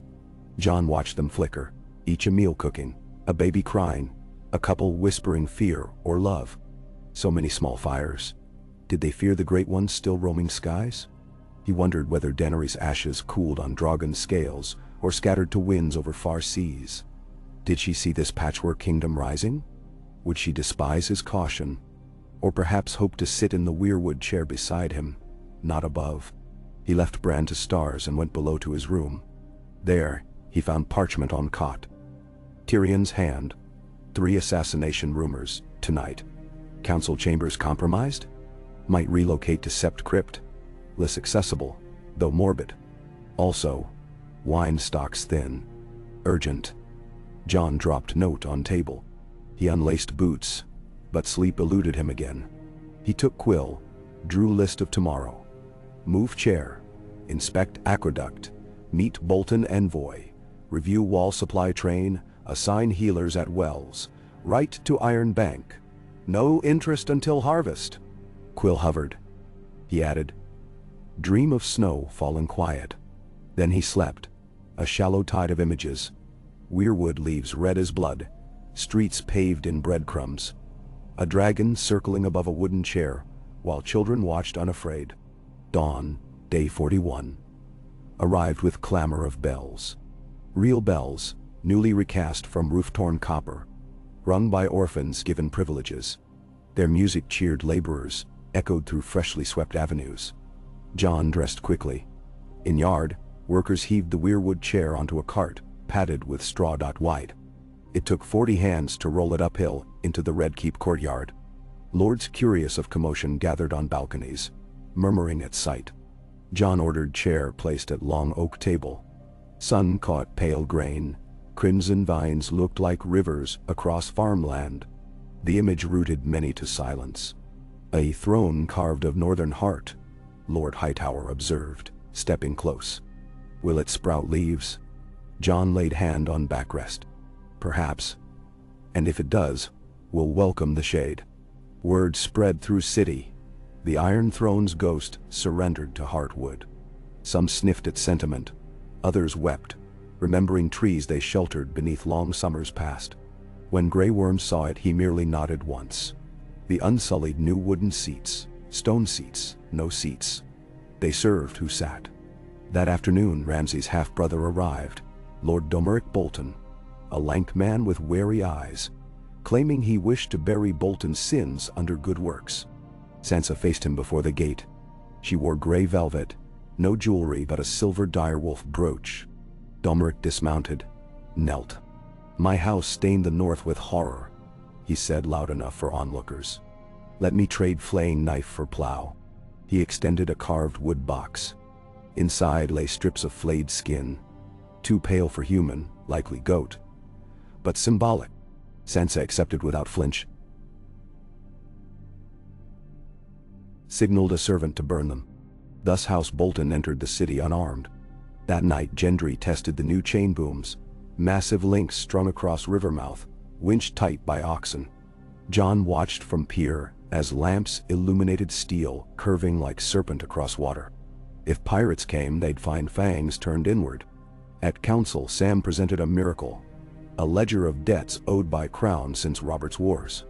He and Tyrion identified coins still hidden in Lannisport vaults, enough to hire masons from Pentos. Davos suggested paying them with promissory notes backed by Arbor wine harvest. Tyrion raised eyebrows at such bold economics. Jon said do it. Weeks blurred into cadence. Morning councils, midday inspections, evening arbitrations, midnight rides to diffuse sparks. Twice assassins tried. Once a crossbow bolt hissed past his ear atop parapet, embedding in mortar. Once a Lysine cook slid open goose to reveal dagger meant for feast. Arya intercepted both. After second attempt, she pinned crossbowman's ear to tavern door as warning. The Ironbank envoy quietly withdrew. Ghost slept at Jon's door thereafter. When Bran entered one dusk, the direwolf allowed passage with gentle chuff. He sensed kin in boy who flew with birds. Bran rolled beside Jon's writing desk. "It's time," he said. "For what?" "The hour of storms. Council gathers tomorrow." Jon looked at stack of decrees still unsigned. Too soon. Not soon. Exact. Bran reached to touch Jon's wrist, fingers light. "Remember what father said on the battlements overlooking a frozen wood. A man can only do what's before him. Tomorrow's edge will wait its turn." Jon felt the gust of memory. Ned Stark's breath clouding air, snowflakes spiraling. He nodded. Tomorrow, then. Council Eve dawned bright. 100 banners ringed city walls, colored tents carpeted fields. The dragon pit, patched and scaffolded, became Assembly Hall. Benches built from felled oaks formed concentric circles around central hearth, where braziers glowed to ward chill. At center stood the weirwood chair, flanked by oak table. No swords. Jon rode through throng, ghost pacing. Lords bowed or stared or whispered. Dothraki perched on ruined ledges, curious. Unsullied line stairs. The faith militant prayed along perimeter. Septon banners rippled opposite warrior sons, brandishing hammers transformed to staves of olive. Brienne's quiet mediation. Midday, bells called start. Jon took his seat. Bran wheeled beside but slightly behind, observer rather than rival. Tyrion announced proceedings. "We gather to decide not only who rules, but how. Our wounds are recent. Let words salve what swords opened. The Protector offers voice before vote is cast." Bah. Jon stood. The hall hushed. "I do not seek a crown," he began. "I never did. Yet fate set me here, among burning stones, and said mend them or watch them crumble upon innocence. I chose mending. But one mason cannot raise cathedrals.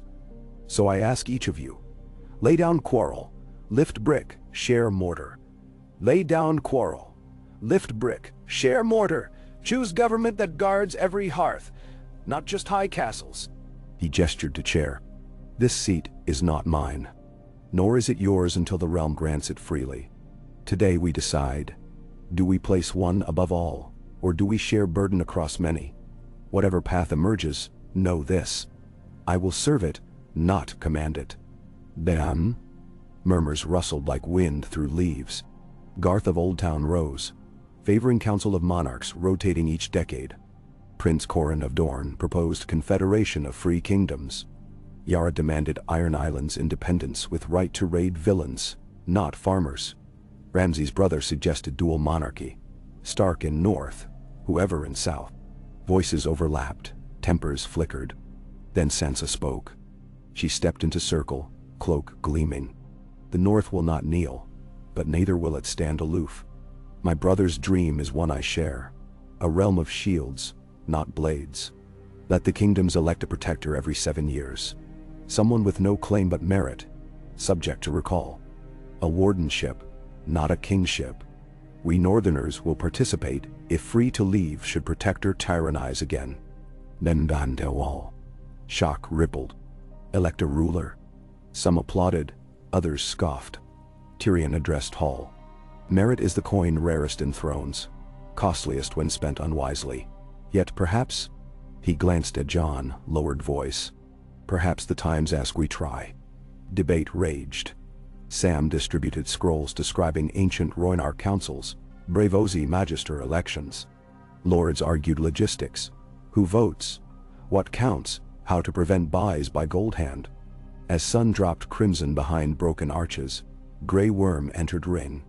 He spoke Valyrian first, then, thick accent, common. Unsullied fought for free world. We see lords argue like masters of Astapor. Choose protector, choose many, choose none. We leave when choice made. But we demand one justice. The Queen's killer must answer. Silence rang like struck gong. All eyes turned to Jon. He met Grey Worm's steady stare. I answer by living with deed and rebuilding what her dream promised. If protector chosen by council decrees my death, I'll kneel. But if council decrees life, will you strike them down? Grey Worm's jaw flexed. He looked at Bran, at Sansa, at the ring of faces. Then, lowered spear. Unsullied obey realm's law. So choose. He stepped back. The debate resumed, lower now, waited. Night candles lit, voices hoarse. Eventually Tyrion called recess until dawn. Outside, torches cast net of light over terraces. Rain began. Soft warm drops. Jon stood under it, head tipped back, letting water wash soot and worry. Sansa joined. You spoke well, she said. Did I move hearts? Enough, maybe. She clasped his hand. Rest. Tomorrow we vote. That night, thunder rolled and lightning revealed clouds like shattered marble. Jon paced solar, unable to sleep. Ghost dozed by hearth. At cockcrow, Bran arrived, pushed by Arya, who looked surprisingly amused. He said you'd brood? She explained. Bran's eyes were clear. Jon. The storm's path becomes visible. Jon braced. And, whatever vote yields, accept. Bran's voice wove confidence through pre-dawn hush. Even if they crown you. Jon stiffened. I will refuse. You might not get chance, Arya said softly. People follow stories. You became legend the moment Dragonfire failed to kill your spirit. Legends forge crowns from guilt. Bran's hand touched Jon's wrist again. Cool, reassuring. Guilt is gold melted. Shape it to guard others. Day broke clean. Inside, dragon pit smoke from braziers rose into dawn shafts. Lords assembled.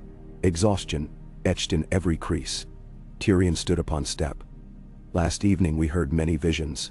This morning we decide outcomes. 3 proposals gained widest talk. A single monarch of known line. A rotating protector elected by Great Council. Confederation of sovereign kingdoms bound by mutual pact. We shall vote. Majority rules. Abstainers yield to result. Scrolls bore squares for seal stamps. Maesters distributed molten wax and signets. Jon sat silent, did not mark. 300 seals pressed first round. None majority. Second round narrowed. Third round, council protector led by elected steward every 7 years. Claimed 2/3. Tyrion announced result. Some cheered. Others muttered but acquiesced. Now, Tyrion continued, voice trembling. So much hung on next breath. We elect first protector. Nominations rung. Lord Tyrion, Lady Sansa, Prince Corran, Lord Hightower, Sir Brienne, who shook head vigorously. Then, inevitable. Jon Snow, murmured by multiple throats, echoing. Jon stood to refuse, but Sansa touched his sleeve. Bran's eyes held him, calm tide. He sat, heart hammering. Seals dipped in wax. Scroll passed. Tyrion read names. Protector chosen by clear majority. Jon Stark called Snow the White Wolf. Hall erupted. Some applause. Some gasps. Grey Worm watched unblinking. Jon rose. "I did not seek this," he began, voice echoing under vault. "But I accept, on conditions written in night, that any protector may be unseated by 2/3 vote, that no protector rules more than 7 years, that no protector may wage war without council consent. Swear these, and I'll serve." Lords looked around. None gainsaid. Tyrion scribed new clause, passes were stamped. Thunder of wax seals. Sealed fate. Grey Worm stepped forward, unsheathed short sword, offered hilt first. "Protector may take this blade in peace." Jon accepted, touched fist to heart. Unsullied lines thumped spears once in salute. No cheer, yet dedication. Ceremony concluded, but sudden roar overhead froze breath. Shadows cascaded through broken roof. Wings vast, black, gliding low. Drogon. Dotruine. Panic rippled. Horses reared. Jon strode into central ring, Ghost at his flank. Drogon alighted on outer rim, talons crushing masonry. Eyes molten sunset raked assembly. Smoke coiled from nostrils, heat rolling like desert gust. Lords cowered. Dothraki, Rieti Darax. Jon raised empty hands. "Drogon," he called, voice deep but steady. "Zaldritzo." He spoke high Valyrian words Daenerys taught. "I am sorry." The dragon's pupils narrowed. A rumble shook ribs of air. Fire glimmered in jaws but did not leap. Bran's chair rolled forth. Arya pushing. Bran raised thin arm. A hush like vacuum swallowed Hall. He spoke, not in words but in mind, a presence radiating outward. Drogon's head tilted, listening. Bran whispered aloud. "He feels her absence, seeks where it hurts." The dragon's rage eddied like storm-meeting cliff. Jon stepped closer, palm over heart. "She lies beyond reach, my friend. I would follow if path open, but none is." Benderol. Drogon's breath washed sulfur and sorrow. Flames flickered and died. He lunged, suddenly. Lords cried. But jaws closed around the molten, useless swords, fused from old Iron Throne chunks piled along the wall. He hurled them into hearth, hissed until metal glowed red again. Then, with shaking shoulders, he backed, wings unfurling. Before launching he eyed Jon once more, deep labyrinth of grief, and gave keening roar. He rose, smashed aside scaffolds, soared into sky, trailing sparks. Silence crackled in wake. Jon exhaled trembling. Tyrion found voice. The dragon recognizes new age, it seems. Bran's lips curved faint. Or old friend. Council reconvened minutes later, jaws still slack. Jon addressed them. "Today we chose words over ash. Let tomorrow prove choice was wise." They cheered. True this time. Relief forging unity. That evening a feast of river trout and barley stew filled bellies. No gold cups, only wooden bowls. Jon circulated, listening not speaking much. He found Grey Worm outside staring at dusk where Drogon vanished. "Dragon spares you," Grey Worm murmured. "So unsullied spare you. You sail soon?" 8 dawn. He kept eyes on horizon. "We leave city to its new chair." Jon clasped forearm. "May Nath welcome you." Grey Worm nodded and walked toward barracks where ships waited. On parapet later Jon finally wept for Daenerys. Not loud, but tears traced soot lines down cheeks. Ghost pressed against him. Footsteps. Tyrion. Protector. Tyrion offered skin of wine. Arbor's finest. Might numbs the ache. Jon sipped. Sweetness gathered on tongue. Chased by oakbite. "Will it always ache?" "If we're lucky," Tyrion said. "Pain reminds us to wield power like glass." He toasted moon. "To 7 years. May next protector know easier realm." Tyrion chuckled. He, or she, will curse you for leaving mess insoluble. Tradition, they drank, quiet. Over following months, electors drafted charters. Council of tradesmen given voice equal to lords. City repairs funded by crownless treasury. Watchtowers along coast manned by mixed companies. The weirwood chair traveled to each outlying kingdom for seasonal moots. So protector must journey, not fortress. Jon rode with it. To Storm's End where lightning spattered sea and Gendry's smiths forged storm memorandums. To Sunspear where heat shimmered and Dornish princes taught him vine irrigation to carry north. To Pike where Yara extracted vow that fishermen roam deeper waters before riding further from shore. To White Harbor where Sansa hosting presented flour milled from first unburnt harvest. In Dragon Pit they planted saplings of lemon tree, Daenerys' favorite scent.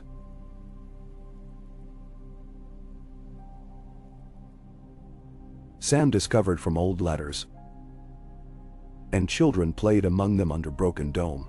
2 years passed quick yet long. When winter's edge crisped air again, Jon convened assembly at Winterfell. He wore plain wool, no crown, and opened gates to free folk. Council hailed new charters, abolishment of debtor prisons, creation of Bard's College, stewardship of wall by joint wildling watchguard. In quiet after feast, Jon walked Godswood.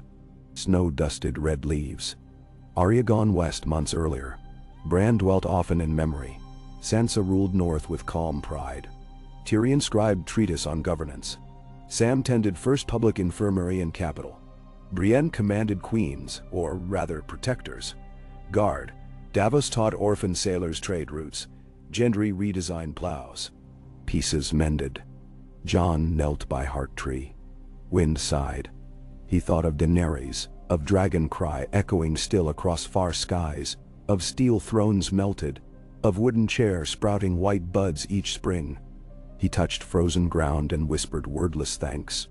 For love, for pain, for chance to choose better. Behind him ghost howled low. A song of north and night, and never final endings. Jon stood, hand buried in thick fur, and answered with silent vow. When his 7 years closed, he would lay down mantle willingly, ride farther north than maps, watch auroras alongside friend and memory. Content that kingdom born of Heartwood might outlast them both. For now, tasks remained. Fires to bank, fields to seed, words to guide. He turned toward lights of hall where lords laughed without fear of sudden flame. Snowflakes swirled under lantern glow like pale moths. He stepped into them, feeling each cold touch proof that sometimes, after long war, the world remembered how to fall gentle again, and men remembered how to lift faces toward that gentleness, and simply let it be. So the White Wolf walked on, burden lighter though never gone, and the realm pieced from ashes, tempered by grief, rooted in living wood, breathed, healed, and grew into the shape of the promise he had made, when dawn first crept across a ruin of swords. CUQL. Spring unfurled across Westeros like a cautious sigh, softening the borders of winter, but leaving its tooth marks visible on every field and wall. From the parapets of Winterfell, the horizon gleamed a patient green where snowbanks had surrendered, and meltwater filled the ditches Brienne's engineers had dug to guide the thaw. Jon Snow, a protector still, though only 5 seasons remained before the next vote, stood with one hand on a rampart stone polished smooth by 100 shoulders. Beside him, Gilly's little son toddled in circles, chasing a moth that gleamed translucent in the northerly light. Every so often the boy's laughter, high, bright, impossibly fragile, bounced off the yard walls and drifted on a wind still chilled by the wall's shadow. It was a sound Jon cherished, precisely because it carried no memory of dragons or bells. He had come north to oversee the spring levy, grain for the south, smith iron for the watch. But he found himself lingering, long after tallies were inked. Here, memory felt intact, like cloth free of ash stains. The godswood whispered in voices older than the realm. The hot pool steamed. Deerwolves howled across moor at dusk. Yet even here, peace required watchful hands. Wildling traders camped outside the walls with pine tar pitch and fermented goat milk, bartering with hold-fast farmers who still clutched pitchforks as though those wooden tines could skewer ghosts. Bridging mistrust took conversation, and conversation took time, so John spent evenings at long tables between groups who shared no tongue but hunger. He drank sour milk for the wildlings, barley beer for the farmers, and let them measure one another by how calmly he swallowed both. On the 12th night of his stay, Sansa found him in the great hall during torch change. A hush lingered over the benches. Even the hearth crackled quietly, respectful of late hour. She carried a closely tied scroll and a narrow lantern that cast tremulous halos across her fur mantle. "Raven from Gulltown," she said without preamble. "Iron Bank bids audience. They ask you travel south to meet a spokesman of contracts. Some entreaty about overdue interest on Cersei's final bonds. It smells like leverage." John accepted the scroll. "Do they threaten sanctions?" "Not openly. They fear disruptions if the next protector inherits unresolved debt." She lowered her lantern, studying his face. "They mean to test your term. Make you prove Westeros honors quills as staunchly as swords." "Then we'll prove it," John answered. "But not by sailing half a realm to stroke a banker's ego. Summon them here. If they wish guarantee of grain shipments, they can inspect the silos." His gaze drifted toward shuttered high windows. "And when they ride beneath these walls, they'll see how the North holds peace by will, not coin." Sansa's lips curved. "You hope cold stone humbles tall ledgers. Let them step into those winds before dawn. Their ink will freeze solid." She laughed softly, but concern lingered at edges. "Mind yourself. Even frozen ink can draw blood." John touched her forearm. "I remember." They parted. She to her ledger rooms, he to the ramparts again. Dawn crept like breath across courtyard when he finally lay down in Ned Stark's old solar. Dreams came fitful. Thrumming wings beyond black seas.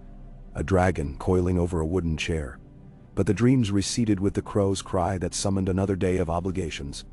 By midsummer, Iron Bank envoys did ride north. 3 palanquins of lacquered pine. A dozen colorless swords guarding parchment chests heavier than steel. The spokesman of contracts, one Brucanes de Norvos, met Jan in the solar, marble pale beneath wolf hides. Rain lashed the upper windows. He flinched each time thunder shook the keep. "Your realm's credit stands in curious light," the Norvoshi began, unrolling remnant invoices like an undertaker, unveiling corpses. "Queen Cersei's war bonds mature this moon. Dragons were collateral." His pause implied the collateral's inconvenient absence. "The bank requires satisfaction." John motioned to the fire. "Sit. Warm yourself." He poured 2 mugs of mulled wine. "You want satisfaction. Fair. But let's speak plainly.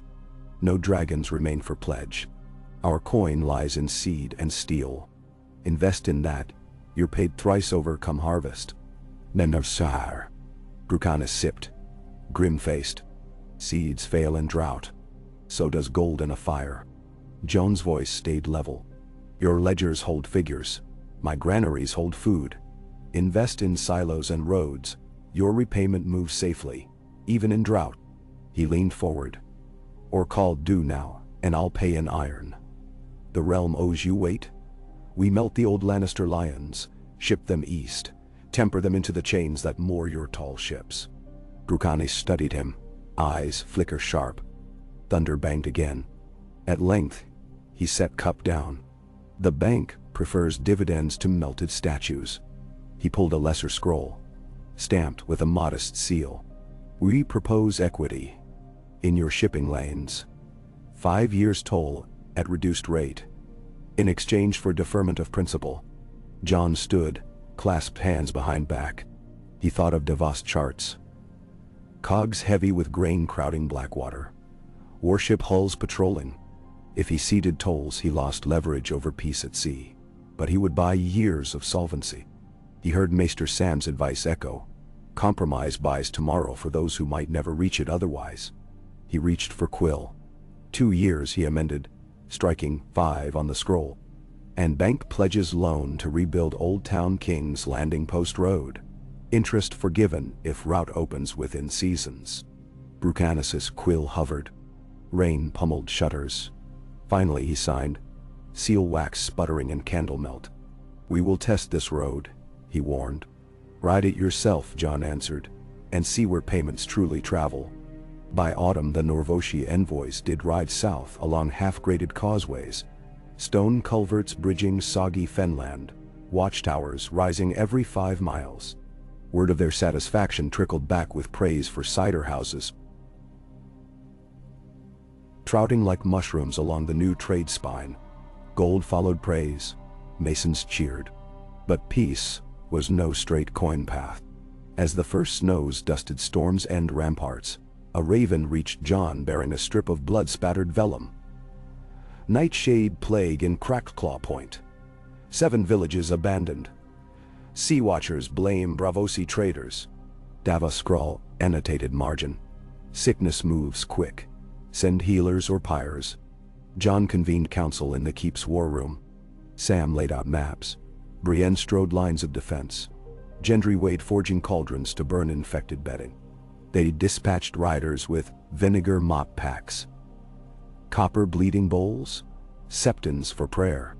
Sickness slowed, though 3 maesters died lancing buboes in swamps. Winter pressed on. In Second Protectorate year's final month, John rode for King's Landing again. The city glimmered new. Cranes atop domes, coppersmiths hammering roofs, lemon trees taller than men. The weirwood chair awaited him in the Dragon Pit council chamber, its pale grain polished by sun and meetings and children's daredevil climbs. He settled there for the winter session. Quills ready. Gray skies, dim candles early each afternoon. Reports arrived hourly. Pirates thwarted off Arbor. Dornish water project irrigating bone-dry valleys. A Bolton grain loan repaid ahead of schedule. Yet one dispatch chilled him. Wildlings sighted giant shapes beyond shivering seacoast. Rumor of hard winter tribes massing. Daenerys. He summoned Tormund to the capital. No small feat, coaxing the red-bearded chief to leave goat hides and snowdrifts. The wildling arrived in a wagon piled with antler racks. He stomped into the council chamber, warming the gloom with boisterous curses. "Giants, you say?" he boomed, gloved fist thudding the oak table. "Not many left. Those that breathe still keep to shadow valleys near ice rivers. But if they stir, means the sea wind's colder than bear's ball." He eyed the assembled lords. "Best send parley, not pikes. Giants fight only when cornered." "Benda de Sel." John nodded. "Will you head the envoy?"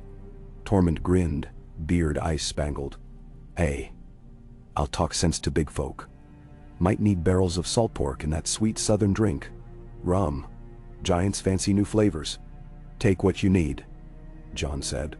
"And women of learning. Scribes who speak the old tongue." "Bah." Tormund scoffed kindly. "Giants speak belly. Bring food, they'll trade stories." So launched the giant envoy. A train of wagons slogging north through wind-carved passes. Tormund led, flanked by 2 knights, watch rebuild crews and Maester Ilyana, a shy archivist fluent in 3 free folk dialects. They vanished beyond Last Hearth as year turned. Snowstorms battered the capital while John waited on their return. He passed nights in the rookery, scanning north for ravens. Ghost dozed at his feet, dream twitching at scents of ice. One pre-dawn, Bran rolled silently beside him. "You look for word," Bran said. "Yes." "They live still," Bran assured, gaze distant. "Not harmed. The giants sing around their fires. They remember Tormund's father." "They shall." Relief breezed through John. "Then perhaps there's hope of covenant." Bran's mouth curved. Hope glows in places forgotten by maps. Later that morning, Tyrion limped into the solar brandishing papers bound with silk ribbon. The first anthology of post-war songs. The Bardic College requests sanction to stage these across realm. Proceeds fund infirmaries. He tossed the volume on John's desk. "They asked I write forward. I refused." John lifted cover.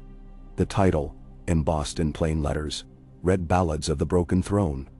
Beneath, an illustration of the weirwood chair. He skimmed lyrics. Verses of the White Wolf stand beneath the melted swords. A lament for Dragon Queen whose flame consumed itself. A jaunty reel about Arya's westward ship Outfox. Why refuse? Jon asked quietly. Tyrion leaned on Cain, face lined by winter's dryness. 4 words crown narratives. My words skew truth. Let the songs speak for themselves, and let listeners judge. Jon traced line drawings, a direwolf curled around a sapling. Dragons circling stars. The songs, though crude, carved memory gentler than history's Sam compiled. Art, he thought, is history's cloth. Where spear points snag, the threads spin anyway. He approved the anthology. The bards fanned out. Villages soon thrummed with new melodies. Somewhere,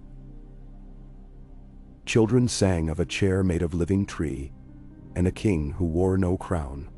Jon cringed each time rumor inflated him, yet he understood legend's gravity. It pulled disparate hopes into orbit. Letters from Tormund returned by early thaw. Giants peaceful wished to trade mammoth fur for copper kettles. Jon answered with gifts. Salt, dried apples, hammered bells. Giants love bells, Tormund wrote.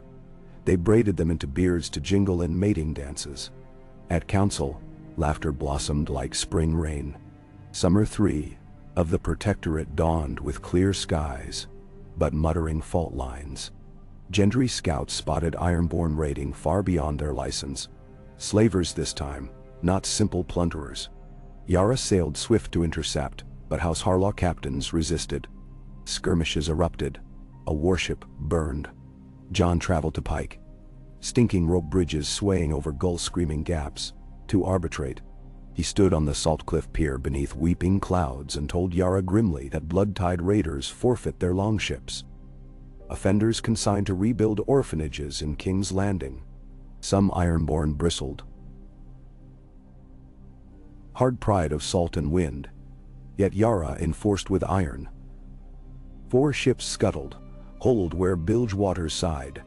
Raiders marched onto cogs bound south in chains they once wielded.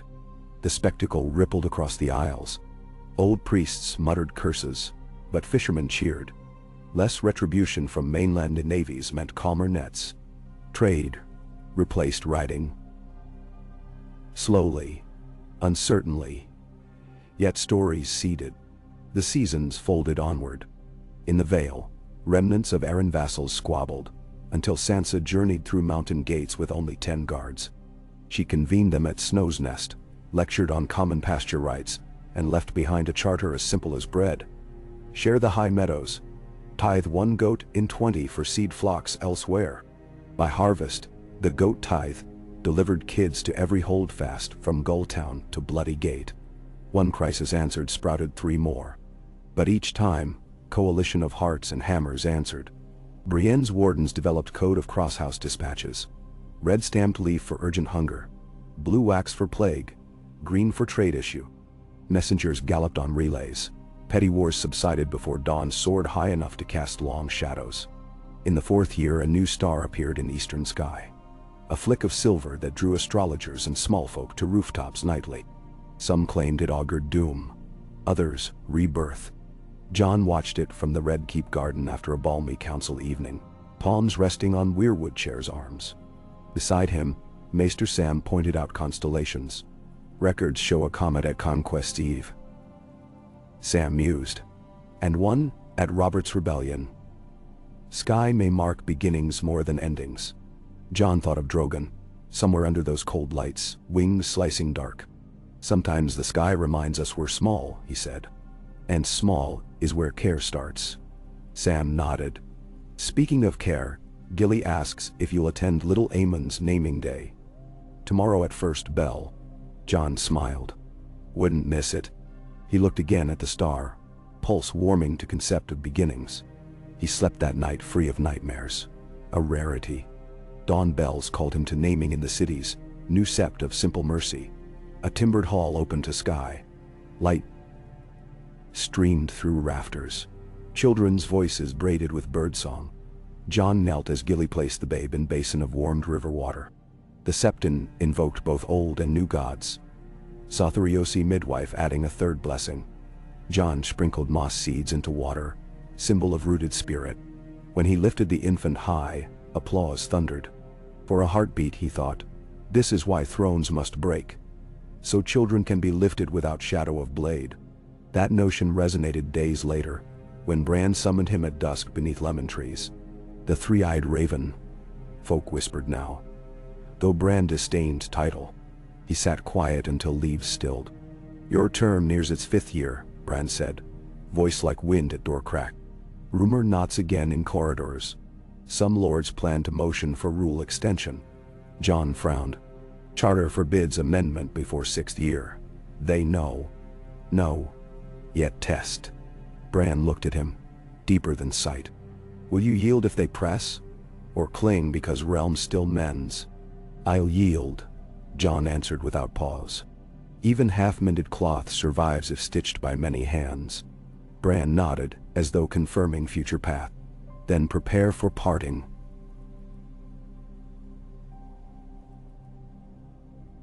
Seeds you planted must learn to root without your shadow. The prospect stirred unease. He channeled it into planning. Training council clerks, delegating evaluations to newly formed guild of keepers. Drafting treatises on conflict mediation. He wrote nightly under beeswax candle until parchment curled. One midnight Tyrion barged in unannounced, drunk on arbor gold. He sprawled in chair opposite desk, squinting at stack of policy drafts. Leaving successors breadcrumbs? He slurred. Maps, Jon corrected. Breadcrumbs feed crows. Tyrion drained his cup. 7 hells, man, take a holiday. We have governors now, scribes, even a minstrel laureate. City doesn't collapse if you breathe beyond its walls. Jon placed quill down, rubbing eyes gritty with ink. I'll step away when term ends. Step away now and prove they can stand. Tyrion shrugged off cloak, slugged water from a jug. I propose a wager. Ride with me tomorrow to Rook's Rest, inspect their new windmills. Leave counsel to Brienne and Sam. If city burns meanwhile, practice retiring. Then Duro. Jon considered. Ghost. Chuffed from hearth, as if encouraging escape. Very well, dawn. They rode light, with only Podrick and 2 scouts. Autumn sun softened fields into brush gold.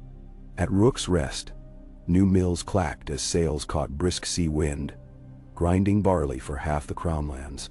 Peasants lined road waving pennants made of colored scraps. Jon dismounted. Spoke with millwrights. Farmers once who learned gearcraft under Gendry's traveling smith school. Faces shone with pride. No one asked where crown lay. They saw governance in sown furrows and steady flour. On return path, at crest of Green Ridge, Tyrion drew reins. Below, the black water snaked bronze between orchards. Scaffolds still dappled some towers, but city roofs glimmered clean. Look, Tyrion said softly. They mend without a whip above them. That is your legacy. Jon shaded eyes. He felt ache lighten. Winter's hint rode nights again as 5th year closed. Snow flurried, melted on stones still warm from summer. Tormund returned south once more. Giants behind him hauling sledges laden with obsidian boulders. Gift for realm. Maester Ilyana translated their booming stories in King's Landing Square. Children shrieked delight when a giant carved snow foxes with mammoth tusk picks. But on a frigid dusk, a shadow blotched the moon. Wing beats, enormous, churned clouds. Jon stood atop tower of the hand balcony, every sense alive. Drogon descended, larger. Scar scaled like midnight armor, onto shattered wing of red keep. Stones cracked, but held. Those in streets froze, gazing skyward. Downward. Jon walked alone across roof bridge, leaving Ghost behind.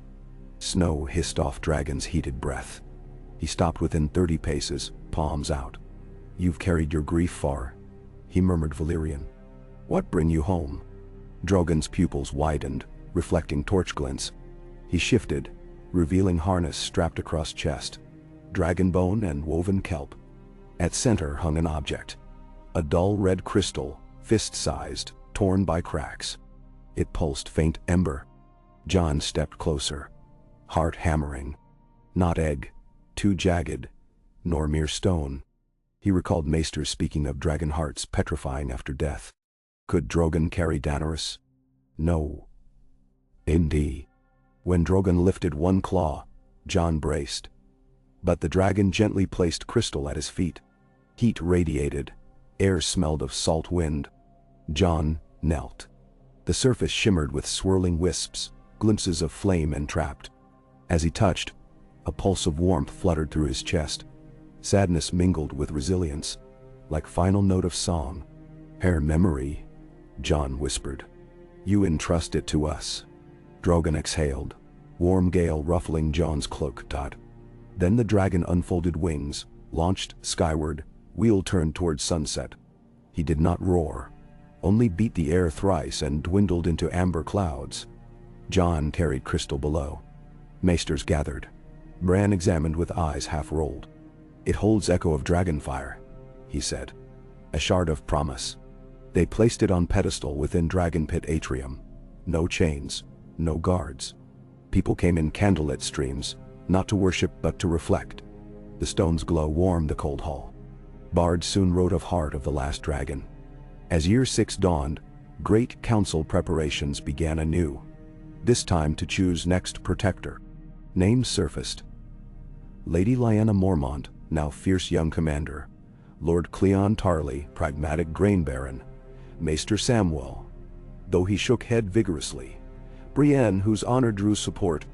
None campaigned. Campaigning was forbidden. They simply continued service. Jon traveled across realm on farewell circuit. At Sunspear, he watched sunrise paint towers in ripe persimmon, signed charters giving orphan girls right to sail merchant ships. Dornish law, at last, matching Dornish custom. In the arbor he tasted a crisp new vintage called White Wolf, laughed and blushed. At River Run, he stood with Edmure on rampart, where banners once clashed, now fluttering peacefully. One crisp morning he reached the wall again, riding with handful of guards. Rebuilt section stood lower. 50 feet rather than 700, but strong stone fused with memory of ice. Watch brothers manned alongside free folk archers. Ed Tollett greeted him with sardonic grin. Bloody hell, you up-jumped crow, Ed said, clapping shoulder. Took you 6 years to visit old haunt. Jon smiled. Repair looked well before I left. Wanted to see if you improved it or buried it. Namn. Ed pointed to a new beacon tower. We improved. Fires visible to Hardhome. Giants traded obsidian lamps. They burn blue. Jon climbed a parapet. Beyond, the far north shimmered under stars. He inhaled crisp air, recognized in its bite the shape of path he'd one day walk back to. Simple nights, quiet sentinel duty. He felt ready. Election day arrived under steady rain. Dragon Pit thrummed again. Banners, benches, braziers. The weirwood chair sat empty within circle of oiled oak seats. Jon entered, flanked by Ghost and Brienne. Ghost sat at dais foot. Jon stood. 6 years passed. You chose a path unfamiliar. He addressed assembly. Together we walked it. Grain fields bloom where swords once bled. The realm is not whole. It never will be. But it is living. I lay down this office with gratitude and faith. May you choose wisely again. Pause came measured, respectful. He bowed and stepped aside. Voting commenced. Wax dripped, seals stamped. Tallies whispered across scribes. When Tyrion read result, hush deepened. Brienne of Tarth elected protector. First woman to hold seat. First knight of no high house. She stood stunned, then bowed head. Jon placed direwolf clasp upon her mantle. The chair awaits you, he said. Brienne's voice shook. I will keep realm safe for all children. Girls and boys. Thunderous approval rolled like surf. Council ratified. Bells pealed from Septi, Smithy. Shipmast. Jon felt weight lift. Sweet ache of bones unburdened. That evening, feast honored both transitioning protectors. Jon drank sparingly, laughed when Podrick tripped carrying roast swan. Applauded minstrel who sang Ballad of Giants' Bells. Near midnight, Arya slipped from shadows. Sun darkened, hair cropped shorter. Back already? Jon asked, delighted. For vote. She said, West is wide. I'll sail again come dawn, but wanted to see you free of chair. They walked ramparts where lemon trees now thrive. Arya handed small carved box. Inside lay wooden direwolf, whittled from unknown pale timber, eyes inlaid with obsidian chips, found in isles beyond sunset. She said, locals carve beasts of memory. Thought you'd like this one. Jon clasped gift. Wind tugged cloaks. Will you return again? When seas calm and my heart aches for snow. She smiled, then tapped railing. Be happy, brother. Next morning she sailed west again, outfox wings billowing crimson against dawn. Jon departed capital within week, pack light. He rode north with Ghost, alone by choice. Roads he'd built carried him. Caravans offered bread, asked for blessing. He gave thanks and kept on. At White Harbor, he boarded longship bound for Eastwatch. The first passenger line funded by Iron Bank's rode dividends. Crew recognized him but did not press for stories. They let him stand at prow. Salt wind combing hair silver at edges now. Water stretched infinite. Sky wheeled. Eastwatch emerged, modest but stout. Jon thanked sailors, shouldered pack, crossed rebuilt gate where black cloaks and free folk skins mingled. Ed handed him an aged cloak. Night's watch black, mended thrice. We saved your old bed, Ed said. Even kept lice fat for you. Jon laughed. He draped cloak over shoulders. It felt right. No sigil, no crown, just oath to guard. That very night, under ribboned aurora, giants' bells faintly jingled in distant passes, and ravens croaked over beacons that now burned blue. Jon climbed parapet. Ghost sat beside, muzzle raised to wind rich with pine and far antler herds. South, realm head mended, drifted toward new dawn guided by Brienne's steady hand. North, mysteries beckoned. Secret valleys, silent wares, perhaps even dragons grown from embers. He breathed deep. His watch had begun anew, not bound by vows, but by choice. And as he gazed over frost-silver miles, snowflakes tumbled gentle, each a promise that endings were only pauses in larger songs. Verse giving way to chorus, chorus to hush, hush to distant roar of wings yet to return. Behind him, lantern light glowed through arrow slits. Voices murmured of stew and duty, and tales of the heart of the last dragon. Before him opened wild expanse under stars, including that steadfast silver wanderer marking change. He stepped forward, Ghost pacing, cloak flapping. The wall, reborn shorter but surer, welcomed him back, and he welcomed the unknown road beyond. Somewhere south, in Dragon Pit Atrium, the red crystal pulsed gently, illuminating carved faces of children come to see wonder. Somewhere west, Arya's ship chased sun across forever. And somewhere between, fields sprouted beneath breezes that smelled of lemon and pine and salt. And of smoke remembered, yes, but smoke laid to rest. So the tale flowed onward, as tales do. Its threads woven through hearts and hearths, and the wide waiting dark where giants sang, and dragons dreamed, and people, small, stubborn, radiant, kept choosing softness over ash, day after day, year after fragile year, long after the white wolf had wandered beyond their remembrance, but not beyond their remembrance.